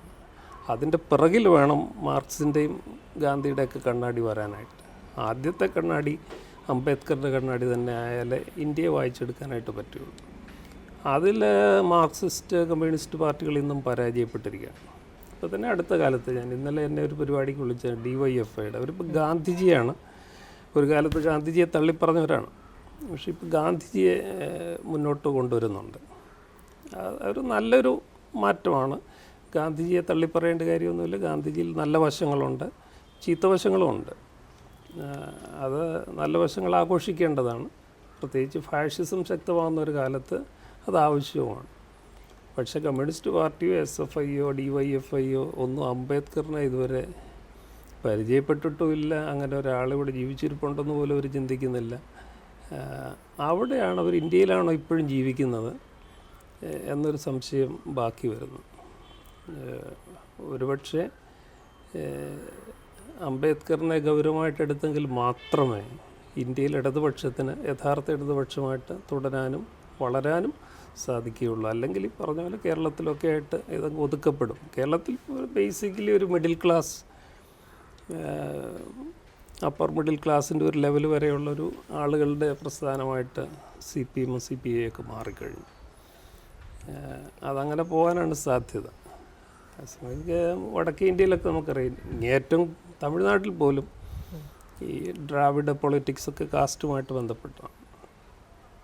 അത് ഇന്ത്യയുടെ ഒരു റിയാലിറ്റിയാണ്. എന്ന് പറഞ്ഞാൽ ജാതി രാഷ്ട്രീയം എന്നുള്ള കേവല ജാതി രാഷ്ട്രീയം എന്നുള്ളതല്ല, ജാതിയെ അഡ്രസ്സ് ചെയ്യാതെ ജാതി വ്യവസ്ഥയെ ഗൗരവമായിട്ടെടുക്കാതെ ഇന്ത്യയിലെ ഇടതുപക്ഷത്തിന് മുന്നോട്ടൊരു തരിമ്പും മുന്നോട്ട് പോകാനായിട്ട് സാധിക്കുകയില്ല. നിർഭാഗ്യവശാൽ ഇന്ത്യയിലെ കമ്മ്യൂണിസ്റ്റ് നേതാക്കന്മാരൊക്കെ ഇന്നും അത് മനസ്സിലാക്കിയിട്ടില്ല. അവരിപ്പോഴും പഴയ മാർക്സിയൻ ഫ്രെയിംവർക്കിൽ ഒതുങ്ങി നിൽക്കുകയാണ്. ആ അർത്ഥത്തിൽ ഞാൻ ഇടതുപക്ഷമല്ല. ആ അർത്ഥത്തിൽ കൂടുതൽ ഞാനൊരു അംബേദ്കറൈറ്റാണ്. I am more of an Ambedkarite than a Marxist. ഇപ്പോൾ നടക്കുന്ന ദളിത് മൂവ്മെൻറ്റ്സിൽ ഹോപ്പ്ഫുള്ളാണോ? അത് എല്ലാവരും ആവശ്യപ്പെടുന്ന ഒരു ദളിത് അപ്രൈസലാണോ ശരിക്കും നടന്നുകൊണ്ടിരിക്കുന്നത്? ഭൂമി, സ്വത്ത് എന്നൊക്കെയുള്ള ആ ഒരു അടിസ്ഥാന അവകാശത്തിലേക്ക് എത്താൻ സാധിക്കുന്ന തരത്തിലുള്ള ദളിത് മൂവ്മെൻറ്റുകളാണോ നടക്കുന്നത്? എനിക്ക് പ്രതീക്ഷയുണ്ട്. പക്ഷേ താങ്കളുടെ ചോദ്യത്തിൽ ഉന്നയിക്കപ്പെടുന്ന ആശങ്കയും ഞാൻ പങ്കുവയ്ക്കുന്നു. ഞാൻ വളരെ പ്രതീക്ഷയോടെ കാണുന്ന ഈ ദളിത് അല്ലെങ്കിൽ സബാൾട്ടേൺ കീഴാള രാഷ്ട്രീയ മുന്നേറ്റങ്ങളെന്ന് പറയുന്നത് നിർഭാഗ്യവശാൽ തമ്മിലടിച്ചും ഛിദ്രിച്ചുമൊക്കെ പോകുന്ന കാഴ്ചകൾ നമ്മൾ കാണുന്നുണ്ട്. അത് വെറുതെ അങ്ങനെ സംഭവിക്കുന്നതല്ല. പറഞ്ഞാൽ ഡിവൈഡ് ആൻഡ് റൂൾ എന്ന് പറയുന്ന ഒരു സാമ്രാജ്യത്വ എംപയർ ലോജിക്ക് നമുക്കിവിടെ കാണാനായിട്ട് പറ്റും. ഈ ദളിത് സമൂഹത്തെയൊക്കെ ഭിന്നിപ്പിക്കാനായിട്ട് എളുപ്പമാണ്. പ്രത്യേകിച്ച് അടിസ്ഥാനപരമായിട്ട് ഒത്തിരി ബാക്ക്വേർഡായിട്ടുള്ളൊരു സമൂഹത്തെ പലതിൻ്റെയും പേരിൽ പ്രീണിപ്പിക്കാനും മറ്റുള്ളവരുടെ അജണ്ടയിലേക്ക് കൊണ്ടുവരാനൊക്കെ എളുപ്പമാണ്. ഇപ്പം ഞാൻ കുറേ നാൾ വടക്കേ ഇന്ത്യ ജീവിച്ചയാളാണ്, പ്രത്യേകിച്ച് നാഗ്പൂർ. അവിടെയാണല്ലോ അംബേദ്കർ ബുദ്ധമതം സ്വീകരിച്ച് ദീക്ഷയെടുത്ത ആ ദീക്ഷഭൂമി എന്ന് പറയുന്നിടത്ത് ആണ്ടിൽ 2 പ്രാവശ്യം വലിയ ആഘോഷമുണ്ട്. അംബേദ്കറിൻ്റെ ജയന്തിയും മരണ ദിവസവും. ഈ അംബേദ്കർ ജയന്തിയിൽ അവിടെ വരുന്ന ലക്ഷക്കണക്കിന് ആളുകൾ, ഞാൻ സാധാരണ ചിന്തിക്കാറുണ്ട്, ആ ലക്ഷക്കണക്കിന് വരുന്ന ആളുകൾ അവരൊരുമിച്ച് ഒരു ദിവസം ഒരിടത്ത് വോട്ട് ചെയ്യാൻ തീരുമാനിച്ചാൽ ഇന്ത്യ മാറും. You will have A completely different India. പക്ഷെ അത് സാധിക്കാത്തത് ഈ അവിടെ വരുന്ന ദളിതരെ എല്ലാവരും പല പാർട്ടികൾ അവിടെ കൊണ്ടുവരിക. ട്രെയിനിൽ ഫ്രീ ടിക്കറ്റ് കൊടുത്തും അല്ലൊക്കെ ആയിട്ട് കോൺഗ്രസ്സുകാരൊരു ബാച്ചിനെ കൊണ്ടുവരും, BJPക്കാരൊരു ബാച്ചിനെ കൊണ്ടുവരും. ഞാൻ പറയുന്നത് കേരള കോൺഗ്രസ്സിന് വരെ ദളിത് പോഷക സംഘടനകളുണ്ട്, കേരള കോൺഗ്രസ്സിന്. അപ്പോൾ പിന്നെ ഞാൻ പറയുന്നതിൻ്റെ രൂക്ഷത നമുക്ക് മനസ്സിലാകും. കേരള കോൺഗ്രസും ദളിത് പൊളിറ്റിക്സും തമ്മിൽ എന്തെങ്കിലും ബന്ധം ഉണ്ടാകാൻ സാധ്യതയാണ്. BJPക്കും ദളിത്സും തമ്മിൽ എന്താ ബന്ധമുണ്ടാകും? സംഘപരിവാർ രാഷ്ട്രീയവും ദളിത് രാഷ്ട്രീയവും തമ്മിൽ എവിടെയാണ് ഒരു സാധർമ്യമുണ്ട്? പക്ഷെ അവിടെയും അംബേദ്കറിനെ നമ്മൾ പറയല് ധൃതരാഷ്ട്രാലിംഗനം എന്നൊക്കെ പറയുന്നു. നമുക്ക് ഒരാളെ സ്നേഹിച്ചും ആലിംഗനം ചെയ്യാം, ഒരു ആലിംഗനത്തിലൂടെ കൊല്ലാനും പറ്റുമെന്ന് പറഞ്ഞാൽ അംബേദ്കറിനെ ആലിംഗനം ചെയ്ത് ഇല്ലാതാക്കുന്ന ഒരു എംബ്രേസ് ആൻഡ് കിൽ എന്ന് പറയുന്ന ഒരു പോളിസിയാണ് ഇപ്പം സംഘപരിവാർ അംബേദ്കറിനെ നിരാകരിക്കാനൊക്കത്തില്ല നോർത്ത് ഇന്ത്യയിൽ. കാരണം അത് ഇപ്പം ഞാൻ അവിടെ താമസിച്ച ഒരു വ്യക്തി എന്നാലും ഒരു ദളിതരുടെ വീട്ടിൽ ചെന്നാൽ ബുദ്ധൻ്റെയും പടം കാണും, അംബേദ്കറിൻ്റെ പടം കാണും. അതില്ലാത്തൊരു വീടും അവിടെ കാണത്തില്ല. അതുപോലെ ഒരു ദൈവം, ഒരു ഡീറ്റി പോലെ അവർ കാണുന്ന ഒരു ഫിഗറാണ് അംബേദ്കറിന്. അതുകൊണ്ട് അംബേദ്കറിനെ തള്ളാനും പറ്റത്തില്ല, കൊള്ളാനും പറ്റത്തില്ല, സംഘപരിവാറിനും പറ്റില്ല, മറ്റുള്ളവർക്കും പറ്റത്തില്ല. അതുകൊണ്ട് അംബേദ്കറിനെ സ്വാംശീകരിച്ചുകൊണ്ട് ഇല്ലാതാക്കുന്ന ഒരു കൃത്യമായ രാഷ്ട്രീയ അജണ്ട നടപ്പിലായി വരികയാണ് ഉത്തരേന്ത്യയിലൊക്കെ. അവിടെ നിർഭാഗ്യവശാൽ ഈ ഒരു സബ് കാസ്റ്റ് പൊളിറ്റിക്സും ഒക്കെ പ്ലേ ചെയ്യുന്നു. ഇപ്പം ഉത്തരേന്ത്യയിലെ യാദവന്മാരെന്ന് പറയുന്നത് ദളിത്സ് അല്ല, ഒരു മിഡിൽ കാസ്റ്റ് ഗ്രൂപ്പാണ്. അതാണ് അവിടുത്തെ സ്വാധീനമുള്ള ജാതി എന്ന് പറയുന്നത്. അപ്പോൾ അവിടെയും OBCക്കും ദളിത്സിനും എല്ലാം കൂടെ ഒരുമിച്ച് വരാൻ പറ്റുന്ന ഒരു പ്ലാറ്റ്ഫോമില്ല. അപ്പോൾ അവിടെ മായാവതി ദളിത്സിൻ്റെ കൂടെ നിൽക്കും, ലാലു പ്രസാദ് മറ്റും സമാജ്വാദിയൊക്കെ മിഡിൽ കാസ്റ്റിനോട് നിൽക്കും. ഇതെല്ലാം ബാക്ക്വേർഡ് കാസ്റ്റുകളൊക്കെ ആണെന്ന് പറയുകയും ചെയ്യും. പക്ഷേ ഇതെല്ലാം ഭിന്നിച്ചു പോവുകയാണ്. അതുകൊണ്ട് ഈ സബാൾട്ടൺ ഗ്രൂപ്പുകളുടെ ജാതി മൂലം വിവേചനം അനുഭവിക്കുന്ന സമൂഹങ്ങളിലെല്ലാം വോട്ടുകളൊക്കെ ഭിന്നിച്ചു പോകുന്ന രാഷ്ട്രീയ തന്ത്രം എല്ലാ കാലത്തും മുഖ്യധാര രാഷ്ട്രീയ പാർട്ടികൾ പയറ്റിയിട്ടുണ്ട്. അതിപ്പോഴും തുടരുകയാണ്. അതുകൊണ്ട് തന്നെ ഇന്ത്യയിൽ സമീപഭാവിയിൽ ഒരു ഇന്ത്യയെ മാറ്റിമറിക്കുന്ന ഒരു ദളിത് മുന്നേറ്റം ഉണ്ടാകുമെന്ന് എനിക്ക് വലിയ പ്രതീക്ഷയില്ല. അതാണ് എൻ്റെ ആഗ്രഹമെങ്കിലും. പക്ഷേ ഇന്നല്ലെങ്കിൽ നാളെ അത് സംഭവിച്ചേ പറ്റൂ. കാരണം അതാണ് ഇന്ത്യയിലെ യഥാർത്ഥ വിപ്ലവം. ഇന്ത്യയിലൊരു വിപ്ലവം നടന്നാൽ ഒരു നോൺ വയലൻറ്റ് റവല്യൂഷൻ ഇന്ത്യയിൽ നടന്നാൽ അത് ദളിത്സ് രൂപം കൊടുക്കുന്ന, അവർ മുന്നിൽ നിന്ന് നയിക്കുന്ന ഒരു അംബേദ്കറൈറ്റ് റവല്യൂഷൻ തന്നെ ആയിരിക്കുമെന്നാണ് എൻ്റെ പ്രതീക്ഷ. പക്ഷെ അതെന്നുണ്ടാകുമെന്ന് പറയാനായിട്ട് എനിക്ക് സാധിക്കുന്നില്ല. ഇനി ഇപ്പം തെരഞ്ഞെടുപ്പ് വരാൻ പോവുകയാണ്. ഇതേ ഇടതുപക്ഷത്തിനൊരു ഭരണ തുടർച്ച ഉണ്ടാകും എന്ന് കരുതുന്നുണ്ടോ? എനിക്ക് ഒരു പ്രവചനം നടത്താനുള്ള ശേഷിയൊന്നുമില്ല. പക്ഷേ രാഷ്ട്രീയം നിരീക്ഷിക്കുന്ന ഒരു വ്യക്തി എന്നാൽ രാഷ്ട്രീയം ജീവിതത്തിൽ പ്രാവർത്തികമാക്കാൻ ശ്രമിക്കുന്ന ഒരു വ്യക്തി എന്ന നിലയിൽ കേരളത്തിലൊരു ഇടതുപക്ഷ ഭരണം വീണ്ടും ഉണ്ടാകണമെന്ന് ആഗ്രഹിക്കുന്ന ഒരു വ്യക്തിയാണ് ഞാൻ. ഭരണ തുടർച്ച ഉണ്ടാകണമെന്ന് ആഗ്രഹിക്കുന്ന ഒരു വ്യക്തിയാണ്. അത് ഇപ്പോഴത്തെ സർക്കാരിൻ്റെ എല്ലാ നയങ്ങളുമായിട്ട് എനിക്ക് യോജിപ്പുണ്ടായിട്ടല്ല. നിലവിലത്തെ സാഹചര്യത്തിൽ നിർഭാഗ്യവശാൽ ഇപ്പോൾ ഒരു 3 മുന്നണികൾ ആണിപ്പോൾ കേരളത്തിലുള്ളത്. അതല്ലാതെ അതിന് പുറത്തൊരു മുന്നണിയോ രാഷ്ട്രീയ ശക്തിയോ കേരളത്തിലില്ല. ഞാൻ മുമ്പേ സ്വപ്നം കണ്ട ഒരു രാഷ്ട്രീയ പ്രസ്ഥാനം കേരളത്തിൽ സജീവമല്ല. അതുണ്ടാകുന്നത് വരെ ഒരു അംബേദ്കറൈറ്റ് പ്രസ്ഥാനത്തിന് മുൻതൂക്കമുള്ള ഒരു ഇടതുപക്ഷം, അല്ല അതിന് എന്ത് പേര് വിളിച്ചാലും, അങ്ങനെ ഒരു രാഷ്ട്രീയ മുന്നേറ്റം ഉണ്ടാകുന്നത് വരെ കേരളത്തിൽ എനിക്ക് മാനസികമായിട്ട് അടുപ്പത്തിൽ നിൽക്കാൻ അല്പമെങ്കിലും സാധിക്കുന്ന ഇവിടുത്തെ ഇടതുപക്ഷമാണ്. ആ അർത്ഥത്തിൽ ആ ഒരു ഇടതുപക്ഷത്തിൻ്റെ തുടർച്ചയാണ് ഞാൻ വ്യക്തിപരമായിട്ട് ആഗ്രഹിക്കുന്നത്. അതിനുള്ള സാധ്യതയുണ്ടെന്നാണ് എൻ്റെ ഒരു പക്ഷം. പിന്നെ കേരളത്തിലെ രാഷ്ട്രീയ സാഹചര്യം നമുക്കറിയാം, എല്ലാ 5 വർഷവും മാറുന്ന ഒരു സാഹചര്യമുണ്ട്. അതങ്ങനെ തന്നെ ഇപ്രാവശ്യം സംഭവിച്ചു കൊള്ളണമെന്നൊന്നുമില്ല. BJP അല്പം കൂടെ കരുത്ത് തെളിയിച്ചുകൊണ്ടിരിക്കുന്ന ഒരു കാലമാണ്. അവരുടെ വോട്ട് ഷെയർ കൂടിയാൽ അത് ആരെ ബാധിക്കും എന്നുള്ളതൊക്കെ ഇനി കണ്ടറിയേണ്ട കാര്യമാണ്.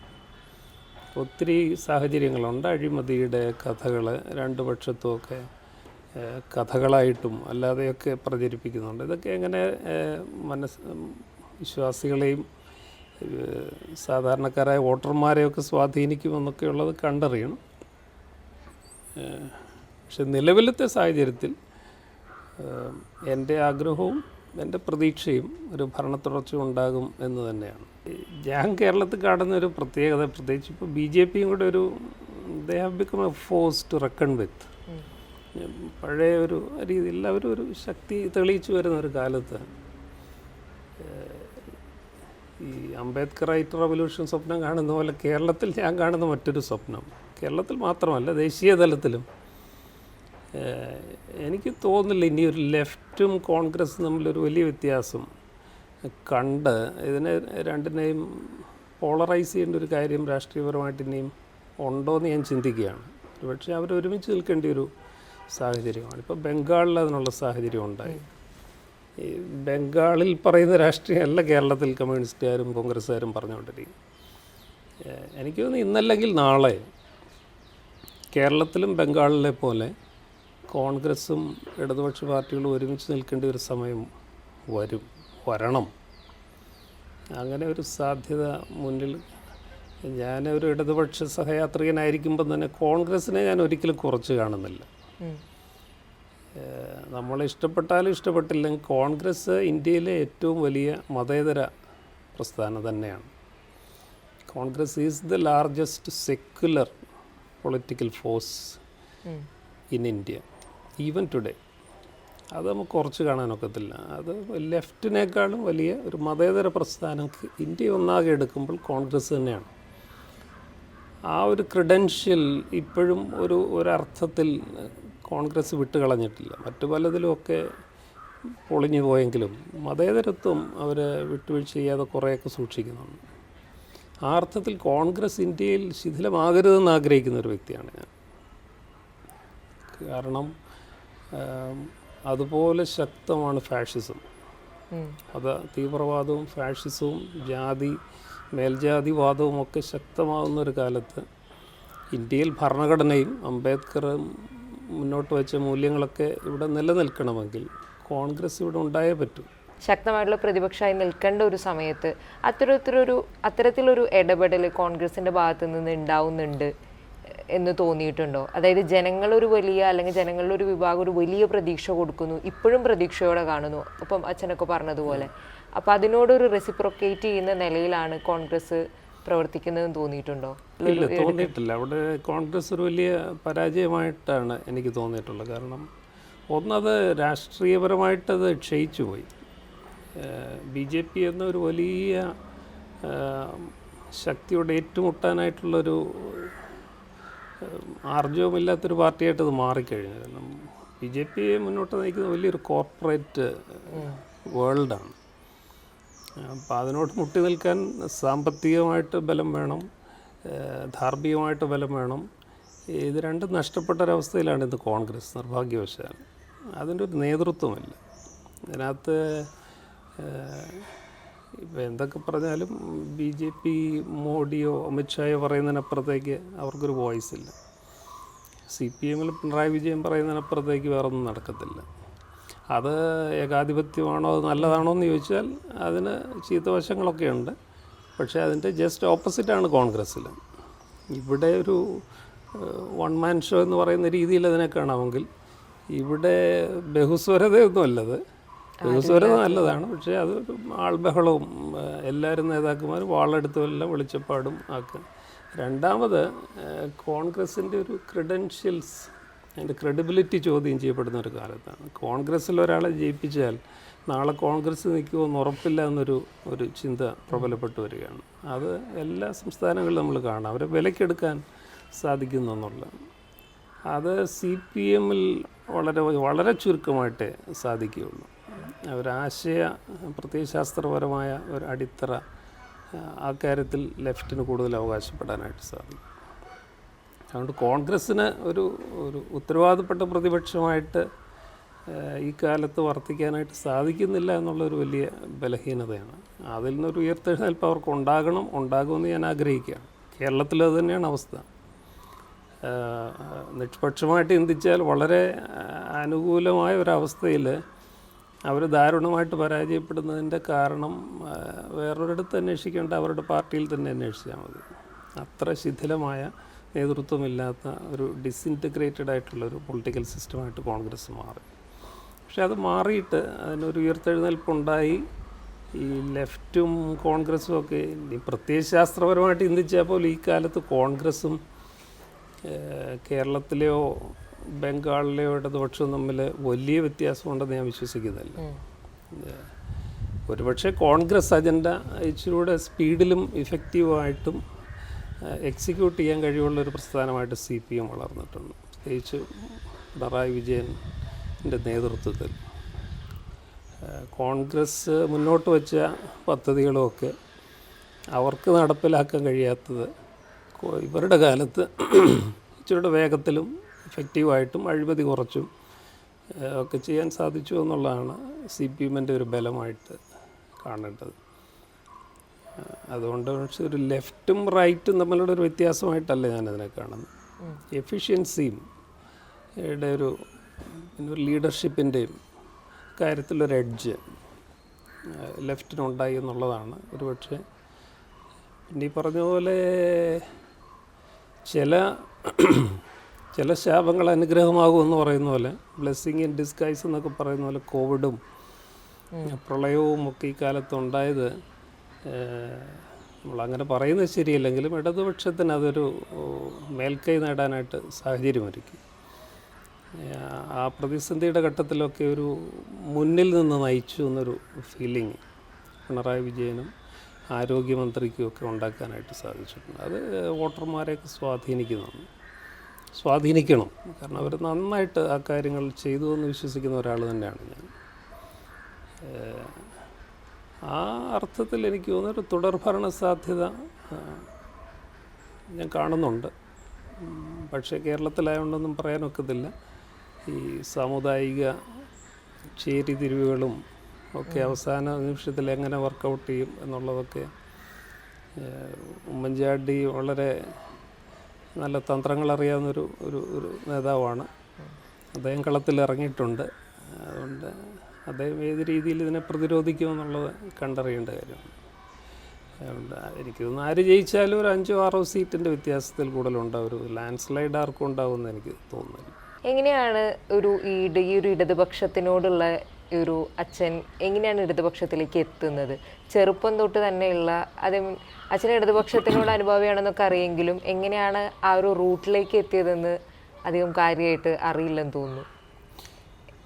ഞാൻ സൂചിപ്പിച്ച പോലെ ഞാൻ വിദ്യാഭ്യാസ കാലഘട്ടത്തിലാണ് ഇടതുപക്ഷ ആശയങ്ങൾ.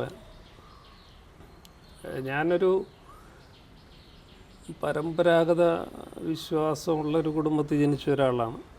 വലിയ വിപ്ലവ ചിന്താഗതികളൊന്നും കുടുംബത്തിലുണ്ടായിരുന്ന ഒരു സ്വാധീനമൊന്നും എനിക്കുണ്ടായിട്ടില്ല. പക്ഷേ പഠനകാലത്താണ്, പ്രത്യേകിച്ച് ദൈവശാസ്ത്ര വിദ്യാർത്ഥിയായിട്ട് ബാംഗ്ലൂരിൽ പഠിക്കുന്ന കാലത്താണ് ഈ വിമോചന ദൈവശാസ്ത്രം 1970-കളിലാണ് ലാറ്റിൻ അമേരിക്കയിൽ അതുണ്ടാകുന്നത്. അപ്പോൾ അത് മാർക്സിസവും ക്രിസ്ത്യാനിറ്റിയും തമ്മിലുള്ളൊരു ഒരു കോമ്പിനേഷനാണ് ലിബറേഷൻ തിയോളജി എന്ന് പറയുന്നത്. അപ്പോൾ അതിൻ്റെ ഒരു സ്വാധീനം ആ കാലത്ത് 80-കളിൽ കേരളത്തിൽ മത്സ്യത്തൊഴിലാളി സമരം, അപ്പോൾ അതിനൊത്തിരി നേതൃത്വം നൽകുന്ന അച്ഛന്മാർ, കന്യാസ്ത്രീകൾ, സിസ്റ്റർ ആലീസും ഒക്കെ രംഗത്ത് വരുന്നത്, കോച്ചേരി അച്ഛൻ, ഈ സമരങ്ങളുടെയൊക്കെ മുമ്പിൽ അച്ഛന്മാരും കന്യാസ്ത്രീകളൊക്കെ കാണുന്നത് എന്നെ ആകർഷിച്ചു. അപ്പം അതിനെക്കുറിച്ച് ചിന്തിക്കുകയും വായിക്കുകയൊക്കെ ചെയ്തപ്പോഴാണ് ലിബറേഷൻ തിയോളജിയിലെത്തിയത് ലാറ്റിൻ അമേരിക്കയിൽ. അങ്ങനെയാണ് മാർക്സിസത്തിലേക്ക് വായന വരുന്നത്. പിന്നെ PhD ഒക്കെ ചെയ്യുമ്പം ഞാൻ UK പഠിക്കുമ്പോൾ മാർക്സിസം ഞാനൊരു ഒരു സബ്സിഡിയറി സബ്ജക്റ്റായിട്ട് എടുത്ത് ഞാൻ അതിനകത്ത് കുറച്ച് ഗവേഷണം ചെയ്യാൻ, അപ്പം ഇൻ്റർനാഷണലി അക്ലെയിംഡ് ആയിട്ടുള്ളൊരു ഫ്രഞ്ച് മാർക്സിസ്റ്റ് സോഷ്യോളജിസ്റ്റ്, അദ്ദേഹത്തിൻ്റെ കൂടെ ഡേവിഡ് മക്ലേനൻ, അദ്ദേഹത്തിൻ്റെ കൂടെ എനിക്ക് പഠിക്കാനായിട്ടൊരവസരം കിട്ടി. അങ്ങനെയാണ് മാർക്സിസവുമായിട്ട് കൂടുതൽ ഇടപഴകാനായിട്ട് അവസരം വരുന്നത്. അപ്പോൾ അതിൻ്റെ ഒരു സ്വാധീനം ലിബറേഷൻ തിയോളജിയിലുണ്ടായത് എന്നെ സ്വാധീനിച്ചു. പിന്നെ സെബാസ്റ്റ്യൻ കാപ്പനച്ചൻ എം തോമസ് സാറ്, എന്നെ UTCയിൽ ബാംഗ്ലൂർ പഠിപ്പിച്ച KC എബ്രഹാച്ചൻ, സാമുവൽ റായനച്ചൻ, ഇങ്ങനെയുള്ള ദൈവശാസ്ത്രജ്ഞന്മാരുമൊക്കെ ഒരു ഇടതുപക്ഷ ചിന്താഗതിക്കാരായി. അവരുടെ പുസ്തകങ്ങളും അവരുടെ ക്ലാസ്സുകളും ഒക്കെ എന്നെ ഒത്തിരി സ്വാധീനിച്ചു. അങ്ങനെയാണ് ഒരു ഇടതുപക്ഷ നിലപാടിലേക്ക് വരുന്നത്. പിന്നെ പഠിച്ച സമയത്ത് തന്നെ ബാംഗ്ലൂർ, കർണാടകത്തിലൊക്കെയുള്ള ഈ സാധാരണക്കാരുടെ സമരങ്ങളിലൊക്കെ പങ്കെടുക്കാനായിട്ടൊരു അവസരമുണ്ടായി. അങ്ങനെ ഒരു ആക്ടിവിസത്തിലേക്കും ലെഫ്റ്റ് പൊളിറ്റിക്സിലേക്കും ഒക്കെ ആകർഷിക്കപ്പെടുകയാണ്.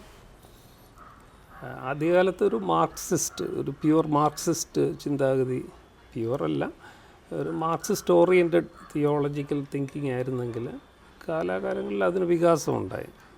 ഈ കാപ്പനച്ചൻ ഒരു വലിയ സ്വാധീനമാണ്. മാർക്സിസത്തെക്കുറിച്ച് ഒരുപക്ഷെ മാർക്സിസ്റ്റുകാർ എഴുതിയതിനേക്കാൾ കൂടുതൽ എഴുതിയ ഒരു അച്ഛനാണ് കാപ്പനച്ചൻ. അച്ഛൻ്റെ അവസാന നാളുകളിലൊക്കെ ഞാൻ അദ്ദേഹമായിട്ട് സംസാരിക്കുമ്പോൾ അദ്ദേഹം പറയുമായിരുന്നു മാർക്സിസം ഒത്തിരി മാറേണ്ടിയിരിക്കുന്നു. അതിലൊരംശമാണ് ഈ ജാതിയായിട്ടുള്ള പ്രശ്നങ്ങൾ. രണ്ടാമത് അദ്ദേഹം എനിക്ക് തന്നൊരു ഉൾക്കാഴ്ചയാണ്. പിന്നീട് ഞാൻ അതിലാണ് കൂടുതൽ റിസർച്ച് ചെയ്തു. എൻ്റെ PhD ഒക്കെ ആ വഴിക്കാണ് വന്നത്. മാർക്സിസം അന്നും ഇന്നും നെഗ്ലക്റ്റ് ചെയ്യുന്ന ഒരു ഏരിയയാണ് ഇക്കോളജി, പരിസ്ഥിതി വിഷയങ്ങൾ. അപ്പോൾ അവിടെ ഈ മാർക്സിസവും ക്യാപിറ്റലിസവും ഒക്കെ ഒരുമിച്ചാണ് വർക്ക് ചെയ്യുന്നത് ഈ ഡെവലപ്മെൻറ്റ് സംബന്ധിച്ച്. അതാണല്ലോ ഇപ്പോൾ പിണറായി പോലും പറയും, ഇപ്പം ഈ വികസനത്തിൽ രാഷ്ട്രീയം പാടില്ല എന്ന് പറയുന്നു. വികസനത്തിലാണ് രാഷ്ട്രീയം പറയേണ്ടത്. ലെഫ്റ്റിനും റൈറ്റിനും ഒക്കെ വ്യത്യസ്തമായ പൊളിറ്റിക്സ് ഉണ്ടാവണം. വികസനത്തിൽ രാഷ്ട്രീയം പറയില്ല എന്ന് പറയുന്നതിൻ്റെ കാരണം കോൺഗ്രസ് ആയാലും BJP ആയാലും CPM ആയാലും ആതിരപ്പള്ളിയിൽ ഒന്നിച്ച് നിൽക്കണം, സൈലൻറ്റ് വാലിയിൽ ഒന്നിച്ച് നിൽക്കണം, ക്വാറിയുടെ കാര്യം വരും ഒന്നിച്ച് നിൽക്കണം. അതാണ് വികസനം എന്ന് പറയുന്നത്. പരിസ്ഥിതി ഒന്നൊരു വിഷയമല്ല. പരിസ്ഥിതിയെ ചൂഷണം ചെയ്താണെങ്കിലും വികസനം ഉണ്ടാക്കണം എന്നുള്ളൊരു കാഴ്ചപ്പാടാണ്. അത് മാർക്സിസത്തിൻ്റെയും കാഴ്ചപ്പാടാണ്, ക്യാപിറ്റലിസത്തിൻ്റെയും കാഴ്ചപ്പാടാണ്. അപ്പോൾ അതിൽ നിന്നൊരു വ്യത്യാസം വരണമെങ്കിൽ അപ്പോൾ ഈ ഒരു എൻവയൺമെൻറ്റൽ കാഴ്ചപ്പാടൊക്കെ ശക്തമാകുന്ന ഒരു കാലത്ത് ഒരു മാർക്സിസ്റ്റ് ഫ്രെയിം വർക്കിൽ നമുക്ക് മുന്നോട്ട് പോകാൻ പറ്റത്തില്ല എന്ന് കാപ്പനച്ചനാണ് എന്നെ ആദ്യം പരിചയപ്പെടുന്നത്. അങ്ങനെയാണ് ഞാനൊരു ഗ്രീൻ മാർക്സ് എന്നൊക്കെയുള്ളൊരു ചിന്ത വരുന്നതും. പക്ഷേ അതിനും അപ്പുറത്തേക്ക് പോകേണ്ടി വരും എന്നുള്ളൊരു ചിന്ത വന്നതും പരിസ്ഥിതിയും പ്രശ്നങ്ങളെ പാവപ്പെട്ടവരുടെ പ്രശ്നങ്ങളുമായിട്ട് കൂട്ടിയോജിപ്പിക്കുന്ന ഒരു തിയോളജി, ഇക്കോ തിയോളജി അല്ലെ ഗ്രീൻ തിയോളജി എന്നൊക്കെ പറയുന്ന അതിലേക്ക് ഞാൻ വരാനുള്ള കാരണം അതാണ്. അപ്പോൾ എൻ്റെ ഒരു ഇടതുപക്ഷ കാഴ്ചപ്പാടെന്ന് പറയുന്നത് ഒത്തിരി ഇവോൾവ് ചെയ്ത ഒന്നാണ്. ഒരു പ്യുവർ മാർക്സിസ്റ്റ് പെർസ്പെക്റ്റീവിൽ നിന്ന് ഒരു പോസ്റ്റ് മാർക്സിസ്റ്റ് അംബേദ്കറൈറ്റ് എൻവയറമെൻ്റൽ പെർസ്പെക്റ്റീവ് എല്ലാം കൂടെ ചേർന്ന് സ്ത്രീവാദ ഫെമിനിസ്റ്റ് എന്ന് പോലും പറഞ്ഞാൽ പറ്റില്ല, വുമണിസ്റ്റ് എന്നൊക്കെ ആലീസ് വാക്കറൊക്കെ പറയുന്ന സ്ത്രീകളുടെ പൊതുവായിട്ടുള്ള അർത്ഥത്തിൽ സ്ത്രീകളിൽ തന്നെ ജാതിയുടെയും ഒക്കെ പേരിൽ കൂടുതൽ എലിനേറ്റ് ചെയ്യപ്പെടുന്ന ദളിത് സ്ത്രീകളുടെ പ്രശ്നങ്ങൾ അല്ലെ ആദിവാസി സ്ത്രീകളുടെ പ്രശ്നങ്ങളൊക്കെ വരുന്ന ഒരു കാഴ്ചപ്പാട്. അതുകൊണ്ടാണ് ഞാൻ ഈ ചെങ്കറ സമരത്തിലൊക്കെ പങ്കെടുക്കുന്നത്. ഞാനെപ്പോഴും ഞാൻ പറയും സുഗതകുമാരിയിൽ നിന്നല്ല നമ്മൾ പരിസ്ഥിതിയുടെ പാഠങ്ങൾ പഠിക്കേണ്ടത്, ചെങ്കറ സമരത്തിൽ നിന്നാണ് ഞാൻ പറയും, അല്ലെ മുത്തങ്ങ സമരത്തിൽ നിന്നാന്ന് പറയും. CK ജാനുവിനെ പഠിപ്പിക്കുന്ന പോലെ സുഗതകുമാരിക്ക് പരിസ്ഥിതിയെക്കുറിച്ച് പഠിപ്പിക്കാനൊക്കത്തില്ല. അവർക്ക് കവിത എഴുതാൻ പറ്റും, പക്ഷേ ചെങ്കറ സമരക്കാരും CK ജാനും ഒക്കെ നമുക്ക് പറഞ്ഞു തരുന്നതാണ് യഥാർത്ഥ പരിസ്ഥിതി എന്ന് പറയുന്നത്. അപ്പോൾ അവിടെ റബ്ബർ മാത്രം ഉണ്ടായിരുന്ന ഒരു പ്ലാന്റേഷനിൽ അവരവിടെ കയറി താമസം ആരംഭിച്ചു. ആ റബ്ബറെല്ലാം വെട്ടിക്കളഞ്ഞു. അവിടെ ഇപ്പോൾ എല്ലാ കൃഷിയുണ്ട്. അതാണ് പരിസ്ഥിതി എന്ന് പറയുന്നത്. മറ്റേത് ഡെവലപ്മെൻറ്റാണ്. റബ്ബർ പ്ലാന്റേഷനും അതിൻ്റെ കാശുണ്ടാക്കുന്ന ഡെവലപ്മെൻറ്റാണ്. പരിസ്ഥിതി ജൈവരാഷ്ട്രീയം എന്ന് പറയുന്ന ആ മോണോകൾച്ചർ മാറിയിട്ട് അവിടെ അവർക്ക് ആവശ്യമുള്ള എല്ലാ കൃഷികളും ഉണ്ടാക്കുകയും അവിടെ സൗരോർജ്ജ പാനലുണ്ടാക്കുകയൊക്കെ ചെയ്യുന്നതാണ് യഥാർത്ഥ പരിസ്ഥിതി എന്ന് പറയുന്നത്. അപ്പോൾ അത് ഭൂമിയുടെ അവകാശവുമായിട്ട് ബന്ധപ്പെട്ടാണ്. അപ്പോൾ ദളിതർക്ക് ഭൂമി കിട്ടിയാൽ അവർക്കതെങ്ങനെ ജൈവമായിട്ട് സൂക്ഷിക്കണമെന്നും പരിപാലിക്കണമെന്നും അറിയാം. അല്ലാതെ ജൂൺ 5 എല്ലാ വർഷവും ഒരു തൈ വെക്കുന്നതും പിന്നീട് അവിടെ വെള്ളം ഒഴിക്കാതെ അടുത്ത ജൂൺ 5 അവിടെ വേറൊരു ചെടി വെക്കുന്നതുമല്ല പരിസ്ഥിതി രാഷ്ട്രീയം എന്ന് പറയാം. ഇതെല്ലാം ഇടതുപക്ഷ രാഷ്ട്രീയത്തിൻ്റെ അതെൻ്റെ ചിന്തയിലുണ്ടായ എവല്യൂഷനാണ്. എനിക്കൊന്ന് ഇടതുപക്ഷ രാഷ്ട്രീയം ഇങ്ങനെ ഇവോൾവ് ചെയ്തുകൊണ്ടേ ഇരിക്കണം. മാർക്സ് എന്ന് പറഞ്ഞതിനകത്ത് തളച്ച് കിടക്കപ്പെടുന്നതാണ് മാർക്സിസത്തിനും കമ്മ്യൂണിസ്റ്റ് പാർട്ടികൾക്കുമൊക്കെ പറ്റിയ വീഴ്ചയെന്ന് പറയും.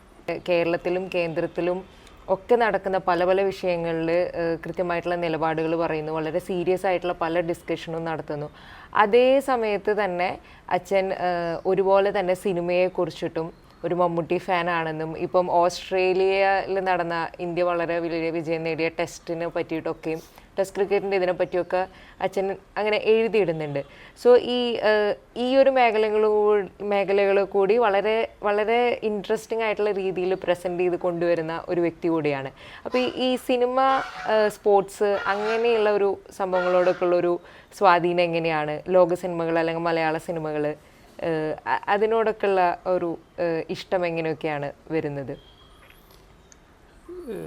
അടിസ്ഥാനപരമായിട്ട് നമ്മളൊക്കെ മനുഷ്യരാണെന്നുള്ള കാഴ്ചപ്പാടിൽ നിന്നാണ് അത് വരുന്നത്. ഒരു സാധാരണ മനുഷ്യൻ എന്ന നിലയിൽ ഒരു സാധാരണ മനുഷ്യൻ്റെ എല്ലാ താല്പര്യങ്ങളിലും എല്ലാവർക്കും പങ്കാളിത്തം ഉണ്ടാവും. ഞാനൊരു കുപ്പായി ഇട്ട് പോയതുകൊണ്ട് ഞാൻ മനുഷ്യനല്ലാതാകുന്നില്ലല്ലോ. മനുഷ്യൻ്റെ വികാരങ്ങളും ഇഷ്ടങ്ങളും അനിഷ്ടങ്ങളും താല്പര്യങ്ങളും ഒക്കെ നമ്മൾ തുടർന്നുകൊണ്ടിരിക്കും. ഞാൻ കുപ്പായി ഇടുന്നതിന് മുമ്പ് എനിക്കുണ്ടായിരുന്ന ഇഷ്ടങ്ങളും താല്പര്യങ്ങളും ഒക്കെ ഒരു പരിധി വരെ നമ്മൾ തുടരും, പരിമിതികൾക്കുള്ളിൽ നിന്നുകൊണ്ട് തന്നെ. അപ്പോൾ ഞാൻ പറഞ്ഞ എൻ്റെ ചെറുപ്പത്തിൽ സ്പോർട്സ് എനിക്ക് വലിയ താല്പര്യമായിരുന്നു. ഞാൻ സ്ഥിരമായിട്ട് ബാഡ്മിൻ്റൺ കളിക്കുമായിരുന്നു. ഞാൻ UK പഠിക്കുമ്പോഴും നാട്ടിലായിരിക്കുമ്പോഴും ഒക്കെ. ഇപ്പോഴതിനുള്ളൊരു സാഹചര്യം ഇല്ലാത്തതുകൊണ്ട്, പക്ഷേ വ്യായാമത്തിൻ്റെ ഭാഗമായിട്ട് നടപ്പ് എല്ലാ ദിവസവും ചെയ്യുന്ന ഒരു വ്യായാമമാണ്. സ്പോർട്സിൽ താല്പര്യം ഉണ്ടായിരുന്നതുകൊണ്ട് ആ കാലത്ത് കളിക്കുന്ന ബാഡ്മിൻ്റൺ ആയിരുന്നെങ്കിലും കൂടുതലും ഫോളോ ചെയ്യുന്ന ക്രിക്കറ്റും ഫുട്ബോളും ഒക്കെ ആയിരുന്നു. ഞാനവിടെ UK പഠിക്കുന്ന സമയത്ത് മാഞ്ചസ്റ്റർ യുണൈറ്റഡിൻ്റെ ഫാനായിരുന്നു. അതിപ്പോഴും തുടരുന്നുണ്ട്. പക്ഷേ ഇവിടെ ക്രിക്കറ്റിൽ ഞാൻ പറഞ്ഞു ഇപ്പോൾ സമയത്തിൻ്റെ പ്രശ്നങ്ങളും പരിമിതികളും ഒക്കെ ഉള്ളതുകൊണ്ട് അത് ഒരു റിലീജിയസ് ആയിട്ട് ഫോളോ ചെയ്യാനായിട്ട് പറ്റുന്നില്ലെങ്കിലും സാധിക്കുമ്പോഴൊക്കെ അത് ഫോളോ ചെയ്യാനായിട്ട് ശ്രമിക്കുന്നുണ്ട്. അതൊക്കെ നമുക്ക് നമ്മുടെ സിസ്റ്റത്തിലുള്ളതാണ്. അതൊക്കെ എടുത്തു മാറ്റാനായിട്ട് പറ്റത്തില്ലല്ലോ. എടുത്തു മാറ്റാൻ ശ്രമിക്കുന്നവരുണ്ട്. ഞാനങ്ങനെ എടുത്തു മാറ്റണമെന്ന് വിചാരിക്കുന്ന ആളല്ല. ഒരു മനുഷ്യൻ്റെ താല്പര്യങ്ങളും ബലഹീനതകളും ഇഷ്ടാനിഷ്ടങ്ങളും ഒക്കെ അത് മരണം വരെ കൂടെ പോകേണ്ടതാണ്. അത് നമ്മൾ ഏതെങ്കിലും ഒരു പദവി സ്വീകരിച്ചെന്നോ അതുകൊണ്ട് അതിനൊക്കെ മാറ്റം വരുത്തണമെന്നോ അതിനെക്കുറിച്ച് അഭിപ്രായം പറയരുതെന്നോ അങ്ങനെ ചിന്തിക്കുന്ന ഒരു സ്റ്റീരിയോ ടൈപ്പ് ചിന്താഗതി എനിക്കില്ല.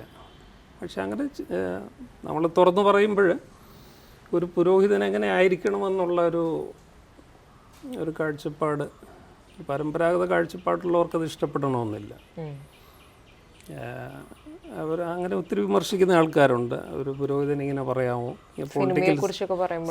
പൊളിറ്റിക്സിനെ പോലും അങ്ങനെ ഒരു നിലപാടെടുക്കാൻ പറ്റുമോ, ന്യൂട്രലായിരിക്കണ്ടേ. ന്യൂട്രാലിറ്റി എന്ന് പറയുന്നത് തന്നെ ഒരു പൊളിറ്റിക്സാണ്. ഒരു പക്ഷം ചേരൽ തന്നെയാണ്. ഇപ്പം ആർച്ച് ബിഷപ്പ് ടൂറ്റു സൗത്ത് ആഫ്രിക്കയിലെ അദ്ദേഹം പറയുന്നുണ്ട്, ഒരു ആന ഒരു ഉറുമ്പിനെ ചവിട്ടി നിൽക്കുന്നത് നിങ്ങൾ കാണുമ്പോൾ ന്യൂട്രലാണെന്ന് പറയാൻ പറ്റത്തില്ല. ന്യൂട്രലാണെന്ന് പറഞ്ഞാൽ നിങ്ങൾ ആനയുടെ പക്ഷത്താണെന്ന് എൻ്റെ അർത്ഥം. അപ്പോൾ നമ്മളൊരു നിലപാടെടുത്തേ പറ്റൂ. ആ നിലപാടുകൾ വ്യക്തമാക്കണം. ഞാനങ്ങനെ എല്ലാം ഒന്നും തുറന്നു പറയുന്ന ആളല്ല. എനിക്കും പരിമിതികളുണ്ട്. ഒരുപക്ഷെ ആ പരിമിതികളെ കൂടെ കടന്ന് എല്ലാം തുറന്നു പറയാൻ ആഗ്രഹിക്കുന്ന ഒരു വ്യക്തിയാണ്. പക്ഷെ അതെനിക്ക് പൂർണ്ണമായിട്ടൊന്നും സാധിക്കുന്നില്ല. ഒരുപക്ഷെ റിട്ടയർ ചെയ്ത് കഴിയുമ്പോൾ ഇച്ചിരി സ്വാതന്ത്ര്യം ലഭിക്കുമായിരിക്കും. അങ്ങനെ ഒരു സാധ്യത പോലും ഞങ്ങളുടെ സഭയിലില്ല. അത് പക്ഷെ ഉണ്ടാക്കണമെന്ന് ആഗ്രഹിക്കുന്ന ആളാണ് ഞാൻ. 60 വയസ്സിൽ റിട്ടയർ ചെയ്യണമെന്ന് ആഗ്രഹിക്കുന്ന ഒരു വ്യക്തി എന്നല്ലേ. അപ്പോൾ ഒരുപക്ഷെ കൂടുതൽ തുറന്ന് പറച്ചിലുകൾ അന്നേരം ദൈവം അനുവദിച്ചാൽ സാധ്യമാകുമെന്ന് വിചാരിക്കും. സിനിമ അതുപോലെ തന്നെയാണ്. എൻ്റെ ചെറുപ്പത്തിലൊക്കെ എൻ്റെ ഫാദർ വലിയ സിനിമാ പ്രേമിയായിരുന്നു. എൻ്റെ മരിച്ചുപോയി. ആ കാലത്തൊക്കെ ഞങ്ങളെ കൈപിടിച്ചുകൊണ്ടൊക്കെ സിനിമയ്ക്ക് തിയേറ്ററിൽ കൊണ്ടുപോകുമായിരുന്നു ആ കാലത്ത്. അന്നത്തെ കാലത്തൊക്കെ സത്യൻ്റെയും കുറിശിയുടെയൊക്കെ കാലം, പിന്നെ പ്രേം നസീറിൻ്റെ കാലം, ആ കാലത്തൊക്കെയാണ് ചെറുപ്പം എന്ന് പറയുന്നത്.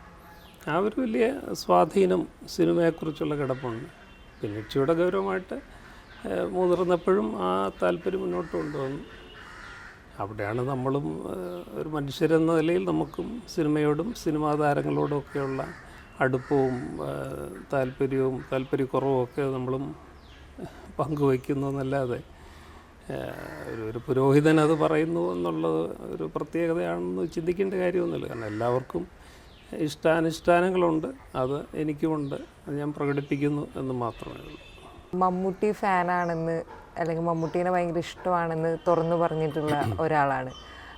സോ ഈ മമ്മൂട്ടിയോടുള്ള ഒരു താല്പര്യം അത് എങ്ങനെയാണ്, മൂപ്പരുടെ ആക്ടിങ് ലൈക്ക് മൊത്തത്തിൽ എങ്ങനെയാണ് ആളോടൊരു താല്പര്യം വരുന്നത്? ഞാൻ പല കാര്യങ്ങളിലൊരു ഡിപ്ലോമാറ്റ് അല്ല. സാധാരണ ആൾക്കാരോട് മമ്മൂട്ടിയാണോ മോഹൻലാലാണോ എന്ന് ചോദിച്ചാൽ ഉത്തരം പറയാതെ ഡിപ്ലോമസി സൂക്ഷിക്കുന്നയാൾ.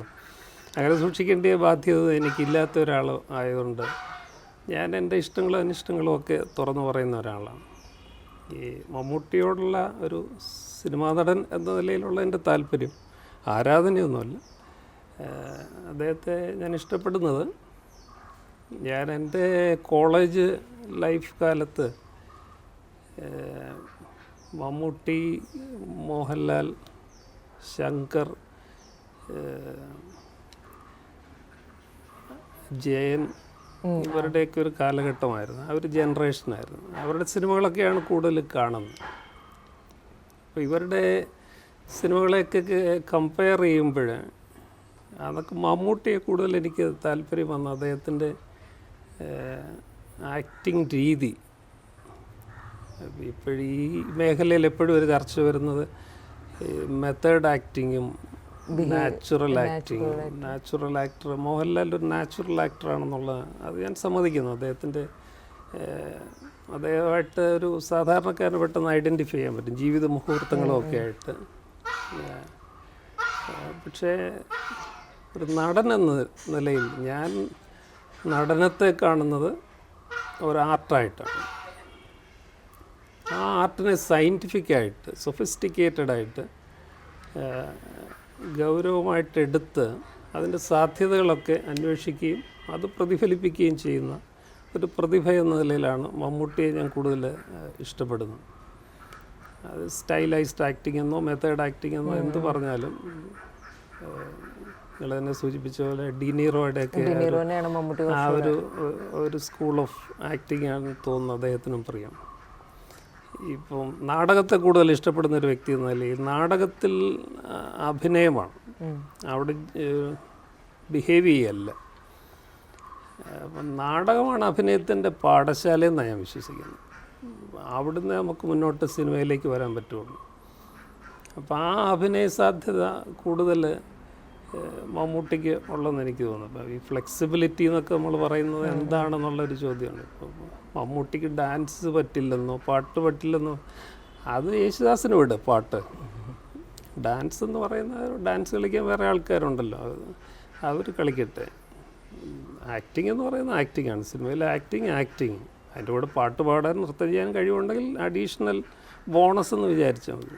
പക്ഷെ ആക്ടിങ്ങിനെ അളക്കേണ്ടത് മറ്റ് ഇത് വെച്ചല്ല.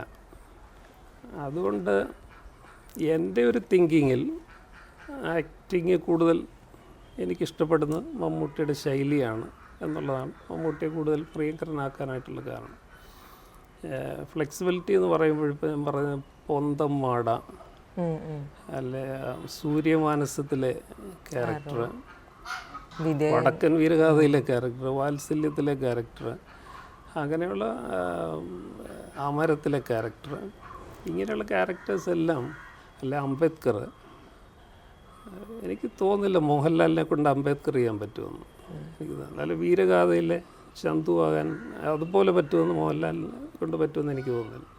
കാരണം അവിടെ ഒരു സ്റ്റൈലൈസ്ഡ് ആക്ടിങ്ങിൻ്റെ ആവശ്യമുള്ള മേഖലകളാണ്. രണ്ടാമത് അതിനകത്തൊരു പൊളിറ്റിക്സും ഉണ്ട്. ഞാൻ ഇതുവരെ പറഞ്ഞ പൊളിറ്റിക്സും ഒക്കെ ഇതിനകത്തും വായിച്ചെടുക്കാവുന്നതാണ്.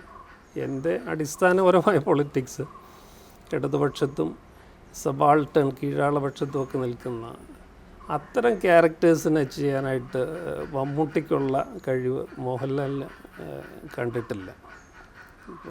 എമ്പതി ഉണ്ടാക്കുന്ന അല്ലെങ്കിൽ അംബേദ്കറിനെ പോലെയുള്ള ഒരു ഹിസ്റ്റോറിക്കൽ ക്യാരക്ടറിനെ പ്രൊജക്റ്റ് ചെയ്യാനായിട്ട് അതിനുള്ളൊരു ബുദ്ധിശേഷിയും ചരിത്ര പശ്ചാത്തലവും. ഉദാഹരണത്തിന് അംബേദ്കറിനെ അവതരിപ്പിക്കണമെങ്കിൽ അന്ന് അദ്ദേഹം ഓക്സ്ഫോർഡ് ഇംഗ്ലീഷ് ട്രെയിൻ ചെയ്തു. അംബേദ്കർക്ക് ആ കാലത്ത് നല്ല സ്റ്റൈലൈസ്ഡായിട്ട് ഇംഗ്ലീഷ് ആക്സെൻറ്റിൽ ഇംഗ്ലീഷ് പറയുന്ന കാലത്ത് അദ്ദേഹം അത് ഡബ് ചെയ്യാനായിട്ട് ഓക്സ്ഫോർഡിലെ ആരാണ്ടെ കൊണ്ട് ആ ഓക്സ്ഫോർഡ് ആക്സെൻറ്റ് പ്രത്യേകം ട്രെയിൻ ചെയ്ത് പഠിച്ചിട്ടാണ് അതിന് ഡബ്ബിങ് എടുത്തത്. അതാണ് ആ ഡെഡിക്കേഷൻ പറഞ്ഞത്. കാരണം മലയാളി ഇംഗ്ലീഷ് പറയുന്ന പോലെ അതിനകത്ത് പറഞ്ഞ അംബേദ്കർ പൊട്ടിപ്പോവും. അപ്പോൾ അതുപോലെ മൈന്യൂട്ട് ഡീറ്റെയിൽസ് നോക്കി അഭിനയിക്കുന്ന അത് മോഹൻലാലിനേക്കാൾ മമ്മൂട്ടിക്കാണ് സാധിക്കുന്നത് എനിക്ക് തോന്നുന്നു. ചില ഉദ്യാനപാലകൻ എന്ന് പറയുന്ന ആ പടത്തിലെ അദ്ദേഹത്തിൻ്റെ നടപ്പ് ശൈലി, അത് തുടങ്ങുന്ന പോലെ തീരുന്നത് വരെ ആ റിതം മാറ്റുന്നില്ല. അത് അമരത്തിലൊക്കെ നമുക്ക് കാണാവുന്ന ഒരു അങ്ങനെയുള്ള മൈന്യൂട്ട് ഡീറ്റെയിൽസ് അല്ല ഒരു പേശി ചലനം, അതൊക്കെ അദ്ദേഹം വളരെ ഗംഭീരമായിട്ട് അവതരിപ്പിക്കാനായിട്ട് സാധിക്കുന്ന ഒരു വ്യക്തിയാണ്.